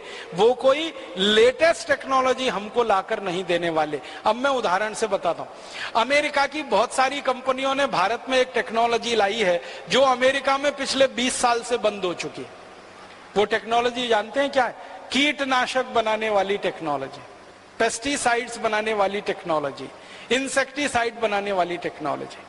मैं नाम लेके बताता हूं। जो कीटनाशक अमेरिका में 20 साल पहले बंद हो चुके हैं बनना और बिकना, और उनके कारखाने उनके यहां बेकार हो गए। 20 साल पहले वो कारखाने चलाते थे और वो कारखाने उन्होंने लगाए थे दूसरे विश्व युद्ध में। आपको एक बहुत रोचक जानकारी बताता हूं, ये जो कीटनाशक बनाने वाले कारखाने होते हैं और ये रासायनिक खाद बनाने वाले जो कारखाने होते हैं, urea, DAP, super phosphate, endosulfan, malathion, parathion, benzene hexachloride, chlorpyrifos, monocrotophos, dichromate, ये सारे जहरीले रसायन बनाने वाले जो कारखाने होते हैं, ये सब लगाए गए थे अमेरिका और यूरोप में जब दूसरा विश्व युद्ध शुरू हुआ था 1939 में। 1939 से 1945 के बीच में ये सारे कीटनाशक और जहरीले रसायन बनाने वाले कारखाने लगे यूरोप और अमेरिका में। क्यों? क्योंकि उस समय बम बनाने में इन सभी जहरीले रसायनों का इस्तेमाल होता था और दूसरे विश्व युद्ध में लाखों करोड़ों रुपए के बम बिके हैं, हथियार बिके हैं, ये सब आप जानते हैं। और उन हथियारों और बम के कारण 2 करोड़ से ज्यादा लोग मरे हैं दूसरे विश्व युद्ध में, ये भी आप जानते हैं। तो ये हथियार बनाने के लिए रासायनिक सामान बनाए जाते थे, उनके कारखाने लगाए। बाद में क्या हुआ? दूसरा विश्व युद्ध खत्म हो गया, रासायनिक हथियार बिकना बंद हो गए, बम बिकना बंद हो गए, तो बम को बनाने वाला जो कच्चा माल होता था, रॉ मटेरियल, वो बिकना बंद हो गया। तो इन सब देशों ने क्या रास्ता निकाला कि जो कच्चा माल है उनके पास, रॉ मटेरियल है, वो दूसरे देशों में बेचा जाए और दूसरे देशों में उसकी खपत कराई जाए। तो दूसरे देशों में उस कच्चे माल को बेचने के लिए रासायनिक खाद और कीटनाशक बना लिए और धीरे धीरे अपने देश से उन्होंने सारा उत्पादन बंद कर दिया। आज से 20 साल पहले अमेरिका ने रासायनिक खाद और कीटनाशक के जो जो कारखाने बंद किए, वो सारी की सारी टेक्नोलॉजी उन्होंने भारत को उठा के दे दी और हमने वो खरीद ली। यूरोप के देशों ने हमको वो कारखाने बेच दिए, हमने खरीद लिए। तो भारत में अब जहर बनाने वाले कारखाने हैं, बेंजीन हेक्साक्लोराइड यहाँ बनता है, डीडीटी यहाँ बनता है, क्लोरोपाइरीफॉस बनता है, मोनोक्रोटोफॉस बनता है, डाइक्रोमेट बनता है। ऐसे 56 से ज्यादा जहरीले रसायन हैं जो अमेरिका और यूरोप में बनना बंद हो चुके हैं, लेकिन वो भारत में बनते हैं। यहाँ पर उनका माल बिकता है, बेचे जाते हैं और किसानों को फंसा फंसा कर खेतों में उनको डलवाया जाता है। ये टेक्नोलॉजी विदेशों ने हमको दी है और इस टेक्नोलॉजी का जानते हैं साइड इफेक्ट कितना है। एक ही घटना सुनाता हूं, आप उससे अंदाजा लगाइए। 1984 में अमेरिका की एक कंपनी ने अमेरिका से अपना कारखाना उठाकर भारत में लगाया। उस कंपनी का नाम था यूनियन कार्बाइड और वो कारखाना लगा भोपाल में, और भोपाल में लगा बहुत घनी बस्ती के बीच में, जवाहर नगर में। तो वहां यूनियन कार्बाइड का कारखाना लग गया। उस कारखाने में उन्होंने एक जहरीला सामान बनाना शुरू किया जिसका नाम था 777, 777, एक कीटनाशक वो बनाते थे। उसमें जहरीले रसायन और गैसों का इस्तेमाल करते थे और एक दिन वो जहरीली गैस का सिलेंडर फट गया, उसमें से हजारों टन जहरीली गैस निकली और भोपाल में 17,000 लोग एक ही रात में तड़प तड़प कर मर गए और 1 लाख से ज्यादा लोग जिंदगी भर के लिए विकलांग हो गए। किसी के फेफड़े गल गए, किसी की किडनी खराब हो गई, किसी का लीवर चला गया, किसी की आंखें चली गई, किसी की सुनने की शक्ति चली गई, किसी की प्रोक्रिएशन की ताकत खत्म हो गई। ऐसी विकलांगता में 1 लाख से ज्यादा लोग, और आने वाली पीढ़ियों पर उसका असर है क्योंकि अभी तक भोपाल में बच्चे पैदा होते हैं, इस दुर्घटना के बाद वो विकलांग पैदा होते हैं, जबकि इस घटना को 25 साल से ज्यादा गुजर गए। तो ये टेक्नोलॉजी आई हमारे देश में अमेरिका से, जो उनके यहाँ काम में नहीं आती, रिजेक्ट हो गई है, रिडेंडेंट है, वो टेक्नोलॉजी लाकर उन्होंने भारत में स्थापित की और इतनी बड़ी दुर्घटना हुई। मुझे दुख और अफसोस इस बात का है कि यूनियन कार्बाइड का जो एक कारखाना भोपाल में था जिससे इतनी बड़ी दुर्घटना हुई, ऐसे 56 से ज्यादा कारखाने भारत में अलग अलग स्थानों पर लगे हुए हैं।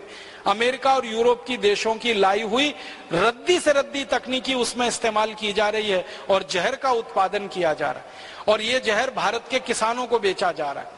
किसान उसको खेत में डाल रहे हैं, खेत में से वो गेहूं चावल चने दाल में आ रहा है, फिर वो हमारे शरीर में आ रहा है, फिर उसको खाकर हमारे शरीर में बीसियों किस्म की बीमारियां हो रही हैं। इतनी रद्दी और घटिया टेक्नोलॉजी यूरोप और अमेरिका से हमारे देश में आती है, ये हमें ध्यान देना चाहिए। वो हाई टेक्नोलॉजी हमको नहीं देते, जो टेक्नोलॉजी उनके यहाँ बिल्कुल काम की नहीं है, कबाड़ की है, उसको उठाकर भारत को बेच देते। इसी तरह से और एक उदाहरण बताऊं, अमेरिका की कुछ कंपनियों ने भारत में रेफ्रिजरेटर बेचना शुरू किया है। आप जानते हैं कि ये रेफ्रिजरेशन की जो टेक्नोलॉजी है ये हमारे पर्यावरण को बहुत ज्यादा प्रदूषित करती है और हमारी जो ओजोन लेयर है, जो हमारी सुरक्षा के लिए भगवान ने हमको दे रखी है, उसको खत्म करती है। तो जो रेफ्रिजरेटर बनाना अमेरिका यूरोप ने 15-20 साल पहले बंद कर दिया, वो टेक्नोलॉजी लेकर उनकी कंपनियां भारत में आई हैं और वही रेफ्रिजरेटर बेच रही हैं जो 20 साल पहले उनके देश में बंद हो चुके। इसी तरह से और भी कई क्षेत्र में केमिकल टेक्नोलॉजी के फील्ड में बहुत सारी तकनीकी उन्होंने लाके हमारे देश को देना शुरू किया है। तो मेरा आपको कहने का एक ही अभिप्राय है, वो ये कि कोई भी विदेशी कंपनी लेटेस्ट टेक्नोलॉजी लाकर भारत को नहीं देती, जरूरत की तकनीकी लाकर वो हमको नहीं देते। जिस तकनीकी की हमें जरूरत है, आवश्यकता है, वो मना कर देते हैं, और जो तकनीकी हमें बिल्कुल नहीं चाहिए जबरदस्ती हमारे सिर पर थोप देते हैं, डाल देते हैं, और हमारे भ्रष्ट नेता उन कंपनियों के पैसे के लालच में, रिश्वत के लालच में, घूस के लालच में इस तरह के समझौते किया करते रहते हैं। और एक जानकारी दूं, यूरोप और अमेरिका में जो केमिकल वेस्ट होता है, न्यूक्लियर वेस्ट होता है, जो उनके देश में वो डंप नहीं कर सकते, उसको लाकर भारत में बेचने के वो समझौते समय समय पे करते रहते हैं। अभी थोड़े दिन पहले ऐसा ही एक समझौता हुआ है। केरल में एक बहुत सुंदर स्थान है वाइपिन, वो बहुत ही खूबसूरत जगह है। वहां पर सारा केमिकल वेस्ट और न्यूक्लियर वेस्ट लाकर पश्चिमी देशों का डंप किया जाएगा, इसका समझौता होने की तैयारी चल रही। और अगर हम जागरूक नहीं रहे, हमारी आंखें और कान खुले नहीं रहे और हमने इसका विरोध नहीं किया, तो कल ये समझौता हो जाएगा और लाकर उस पूरे द्वीप को शमशान बना देंगे, वीरान बना देंगे। तो विदेशों से जो तकनीकी आ रही है उसके बारे में हमें आंखें खोल के, कान खोल के देखना समझना चाहिए, वो हमारे कितने काम की है, कितनी बेकार है। और एक दो छोटे उदाहरण से बताता हूं टेक्नोलॉजी कैसे आती है और हमको कितना तकलीफ दे जाती है।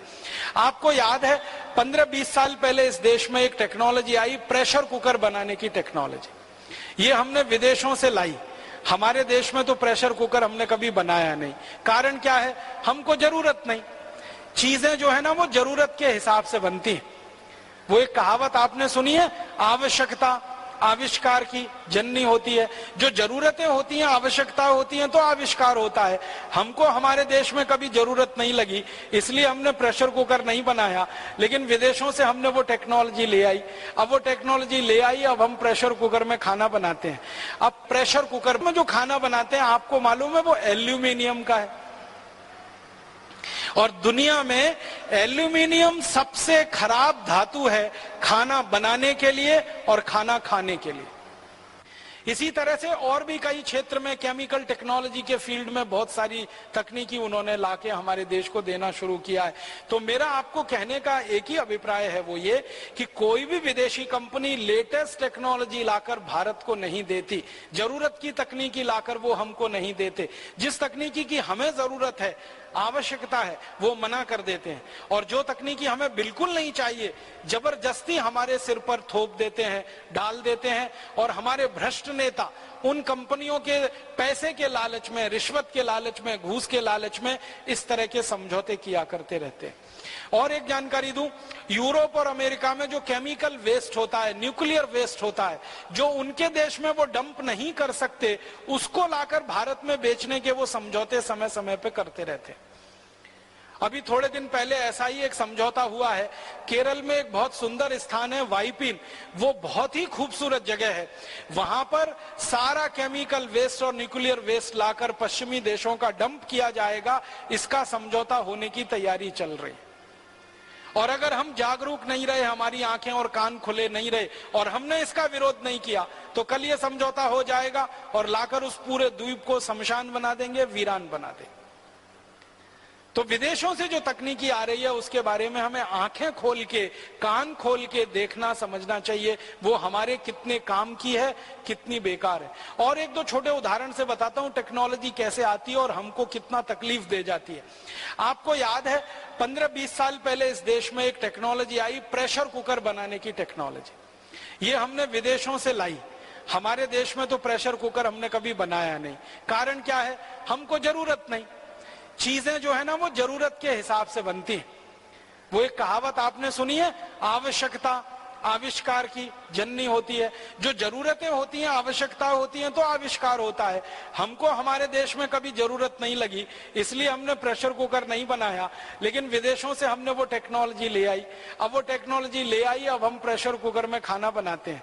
अब प्रेशर कुकर में जो खाना बनाते हैं, आपको मालूम है वो एल्यूमिनियम का है।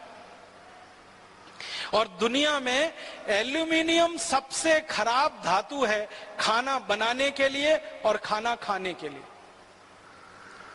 सारे वैज्ञानिकों की शोध इस बात पर केंद्रित है कि एल्यूमिनियम के पात्र में खाना बनाकर अगर आप खा रहे हैं तो आप धीमा जहर खा रहे हैं और यह जहर एक दिन जानलेवा होगा। मैंने इस पर थोड़ा अभ्यास किया तो पता चला कि एल्यूमिनियम के प्रेशर कुकर में बार बार खाना बनाकर जो हम खाते हैं, तो एल्यूमिनियम भारी तत्व है, हैवी मेटल है, वो शरीर में डिपॉजिट होता रहता है। और शरीर का जो एक्सक्रीटा सिस्टम है, जो जहर को बाहर निकालने वाला सारा तंत्र है, वो एल्यूमिनियम को कभी भी निकाल नहीं पाता, क्योंकि एल्यूमिनियम बहुत भारी है, बहुत हैवी है। तो वो जमा होता रहता है और जमा होते होते फिर दमा, अस्थमा, ट्यूबरकुलोसिस जैसी गंभीर बीमारियों का कारण बनता है। मैंने विद्यार्थी जीवन में एक छोटा सा सर्वे किया था कि भारत में जो गरीब लोग होते हैं उनको दमा और अस्थमा क्यों होता है। कारण उसका ये पता चला कि ज्यादातर गरीब लोग एल्यूमिनियम के बर्तनों में खाना बनाते हैं और खाते हैं। ये उनके दमा और अस्थमा होने का, टीबी होने का सबसे बड़ा कारण। और आप जानते हैं कि आधुनिक चिकित्सा विज्ञान में एल्यूमिनियम का इस्तेमाल वर्जित है। आयुर्वेद में भी स्वामी जी कह रहे हैं कि दवा नहीं बना सकते। एलोपैथी में भी एल्यूमिनियम का इस्तेमाल वर्जित है। लेकिन उस एल्यूमिनियम का करोड़ों टन में विदेशों से हम इंपोर्ट करके प्रेशर कुकर बना के घर घर में इस्तेमाल कर रहे हैं और खुद दमा, ट्यूबरकुलोसिस, अस्थमा के शिकार हो रहे हैं। हमें खुद नहीं मालूम है कि हमारे दमा का कारण प्रेशर कुकर है, हमारे दमा का कारण, हमारे कैंसर का कारण, गंभीर बीमारियों का कारण वो एल्यूमिनियम है जिससे प्रेशर कुकर बना। किडनी फेल होने का कारण वो एल्यूमिनियम। मैं आपको एक पुरानी जानकारी देना चाहता हूं, तब आप इसकी भयावहता को समझ पाएंगे। जब अंग्रेजों की सरकार इस भारत में चलती थी और क्रांतिकारी अंग्रेजों के खिलाफ धरना प्रदर्शन करते थे और उनके सत्याग्रह होते थे और आंदोलन चलते थे, तो अंग्रेज सरकार क्रांतिकारियों को जेल में बंद करती थी। और अंग्रेज सरकार का यह उद्देश्य रहता था कि ये क्रांतिकारी जल्दी से मरें। तो जेलों में जितने क्रांतिकारियों को बंद किया जाता था उन सबको एल्यूमिनियम के पात्र में ही भोजन दिया जाता था ताकि जल्दी मरे। अंग्रेजों की सरकार ने बाकायदा इसके लिए कानून बनाया था। हमारे देश के अमर शहीद भगत सिंह को, चंद्रशेखर को, अशफाकुल्ला को, तात्या टोपे को, अजीमुल्ला को, अमजद खान को, सारे के सारे क्रांतिकारियों को जेलों में अंग्रेजों ने जब बंद किया तो एल्यूमिनियम के पात्र में उनको चाय मिलती थी, एल्यूमिनियम के पात्र में चावल, दाल, रोटी, सब्जी सब दिया जाता था ताकि इनके शरीर में एल्यूमिनियम जाए और ये क्रांतिकारी मरे, ताकि अंग्रेज सरकारों का रास्ता साफ हो। इस आधार पर अंग्रेज ये कानून बनाकर चलाया करते थे। अंग्रेजों के जाने के 63 साल के बाद भी हमारे देश की जेलों में अभी भी कैदियों को एल्यूमिनियम के बर्तनों में ही खाना मिलता है, क्योंकि अंग्रेजों के समय का जेल का कानून अभी तक बदला नहीं गया है। आप सोचिए कि कैदियों को जल्दी मार डालने के लिए अंग्रेज एल्यूमिनियम पात्र में भोजन दिया करते थे और कैदियों की मजबूरी होती थी, क्रांतिवीरों की मजबूरी होती थी उसमें भोजन खाना। लेकिन हमने तो हमारे घर में प्रेशर कुकर लाकर अपनी इच्छा से, अपने शौक से अपने मरने का इंतजाम किया हुआ है। ये है विदेशी टेक्नोलॉजी। अब बहुत लोग मुझे ये कहते हैं कि प्रेशर कुकर में खाना जल्दी बन जाता है इसलिए हम उसका इस्तेमाल करते हैं। ये खाना जल्दी बनना कोई बहुत बड़ी बात नहीं है। मैंने उसका अंदाजा निकाला कि प्रेशर कुकर में दाल बनाए तो 20 मिनट में बनती है और मिट्टी की हांडी में बनाए तो ज्यादा से ज्यादा 40 मिनट में बनेगी। 20 मिनट का ही अंतर है, इससे ज्यादा नहीं। और 10 मिनट का अंतर और पड़ेगा सब्जी में। लेकिन मिट्टी की हांडी की जो दाल आप खाएंगे उसका जो स्वाद होगा वो प्रेशर कुकर की दाल में जिंदगी में कभी नहीं मिल सकता। मिट्टी की हांडी में पका हुआ दूध जो पिएंगे उसका जो स्वाद होगा वो किसी एल्यूमिनियम पात्र के दूध में नहीं मिलेगा। मिट्टी की हांडी में जो दही बनाते हैं ना दूध डाल के, उस दही का जो स्वाद होता है वो किसी भी दूसरे पात्र के दही का नहीं होता है। तो स्वाद अच्छा है, क्वालिटी में बहुत अच्छा है, क्योंकि मिट्टी में कैल्शियम है, आयरन है, मैग्नीशियम है, मैग्नीज है। शरीर को काम आने वाले 18 सूक्ष्म पोषक तत्व तो मिट्टी में ही है। उसके पात्र का भोजन किसी भी प्रेशर कुकर के भोजन की तुलना में 100 गुना 1000 गुना अच्छा है। तो मेरा आपको सिर्फ एक ही निवेदन है कहने का, वो ये कि हम इस घटाटोप में फंस गए हैं। विदेशों से तकनीकी आ रही है, इंपोर्टेड टेक्नोलॉजी आ रही है, उसमें कुछ खास दम नहीं है। इसलिए आप इस माया मोह से बाहर निकलिए। कोई टेक्नोलॉजी उनके यहाँ से आती नहीं है। जो टेक्नोलॉजी बनाते हैं वो हम बनाते हैं। विकास करना होता है देश का हम करते हैं और आगे बढ़ाना होता है तो हम बढ़ाते हैं। विदेशी कंपनियां तो एक ही चीज लेके आती हैं, जो रद्दी टेक्नोलॉजी उनके यहाँ चल नहीं सकती उसको लाकर यहाँ फेंक दें, और जो वस्तुएं उनके यहाँ इस्तेमाल नहीं हो सकती उनको लाकर यहाँ, और जो वस्तुएं उनके यहाँ इस्तेमाल नहीं हो सकती उनको है। रोजगार बढ़ता है। विदेशी कंपनी आती है तो पहला तर्क दिया पूंजी आती है, दूसरा तर्क दिया टेक्नोलॉजी आती है, तीसरा तर्क दिया एक्सपोर्ट बढ़ता है देश का, और चौथा तर्क दिया रोजगार बढ़ता है। 3 तर्क तो मैंने बता दिए कितने झूठे हैं। चौथा तर्क सरकार का उससे भी बड़ा झूठ है, रोजगार बढ़ता है। मैं आपको 2-4 उदाहरण दूं। बाटा नाम की कंपनी आई, उसके पहले इस देश के हर गांव में मोची जूते बनाते थे, चप्पल बनाते थे, सुंदर जूते सुंदर चप्पल, और गांव-गांव में बेचे जाते थे। करोड़ों मोची रोजगार में लगे हुए थे। बाटा ने आके क्या किया, करोड़ों मोचियों का रोजगार छीन लिया और एक ब्रांड नेम बना दिया बाटा। उस ब्रांड नेम से प्रभावित होकर हमारे देश के पढ़े लिखे लोगों ने, जिनको मैं बार बार पढ़े लिखे मूर्ख कहता हूं, क्योंकि मूर्खाई सबसे ज्यादा पढ़े लिखों में है, बिना पढ़े लिखे बहुत होशियार हैं इस देश में। ये मेरा 18 साल का तजुर्बा है। पढ़े लिखे लोगों ने विज्ञापन से प्रभावित होकर मोची से जूते खरीदना बंद कर दिया और उसके बारे में कुतर्क देना शुरू कर दिया। मोची अच्छा नहीं है, जूते बढ़िया नहीं बनाता, जल्दी टूट जाते हैं, फलाना है, ढिमाका है, बाटा से खरीदना शुरू किया। आज बाटा के हिंदुस्तान में लाखों कस्टमर हैं। वो सारे कस्टमर पहले भारत के मोचियों के कस्टमर थे, वो अब बाटा के कस्टमर हो गए। तो करोड़ों मोचियों का रोजगार खत्म कर दिया इस बाटा का। पता है, जो मोची पहले जूता बनाकर बेचते थे अब वो जूते की रिपेयरिंग करते हैं। आपका फटा हुआ जूता सिलते हैं, पहले वो जूता बनाते थे, कारीगर थे वो इस देश के। अब जूता सिलने वाले रिपेयर बन के रह गए हैं। उनकी इतनी बेइज्जती हमने इस देश में की है। लाखों मोची बर्बाद हो गए बाटा के चक्कर में। एक और उदाहरण दूं, कुछ विदेशी कंपनियों ने पानी के ग्लास लाए प्लास्टिक के। वो पानी के गिलास इस देश में आए विदेशी टेक्नोलॉजी के। उसके पहले इस देश में पानी पीने के लिए मिट्टी का कुल्हड़ बनता था, जो हमारे देश में गांव-गांव में इस्तेमाल होता था, और हर गांव में 3-4 कुम्हार होते थे जो इस काम में लगे रहते थे। कोई कोई गांव में 8-10 कुम्हार होते थे। मुझे मेरे गांव का मालूम है, मेरे गांव में 4 कुम्हार थे, चारों बेकार हो गए। और हिंदुस्तान में 1.5 करोड़ से ज्यादा कुम्हारों की जमात है जो बर्बाद हो गई जब से ये प्लास्टिक के गिलास आए और हमने उसमें पानी पीना शुरू कर दिया। रेफ्रिजरेटर आए, हमने उनमें पानी रखना शुरू कर दिया। वाटर कूलर आए, हमने उसमें पानी ठंडा करना शुरू कर दिया। मोची जो घड़ा बनाते थे और घड़ा बेचते थे, मिट्टी के घड़े का पानी हम गर्मियों में पिया करते थे, वो सब अब धीरे धीरे खत्म हो गए। इसी तरह से एक विदेशी कंपनी आई, रेडीमेड गारमेंट्स उसने बनाने शुरू किए, नाइकी, और एक है एडिडास, एक है प्यूमा और एक है बटरफ्लाई। रेडीमेड गारमेंट्स आ गए, लाखों दर्जी बर्बाद हो गए इस देश में, जो गांव-गांव में कपड़े सिला करते थे, बेचा करते। अब मुश्किल क्या हो रही है, दर्जी की सिलाई के बराबर के दाम पर सिली हुई शर्ट मिल जाती है, ये स्थिति हो गई है। और सिली हुई शर्ट वो चाइना से और पता नहीं कहां से आ जाती है, और वो सब सिंथेटिक गारमेंट्स हैं जो बहुत सस्ते पड़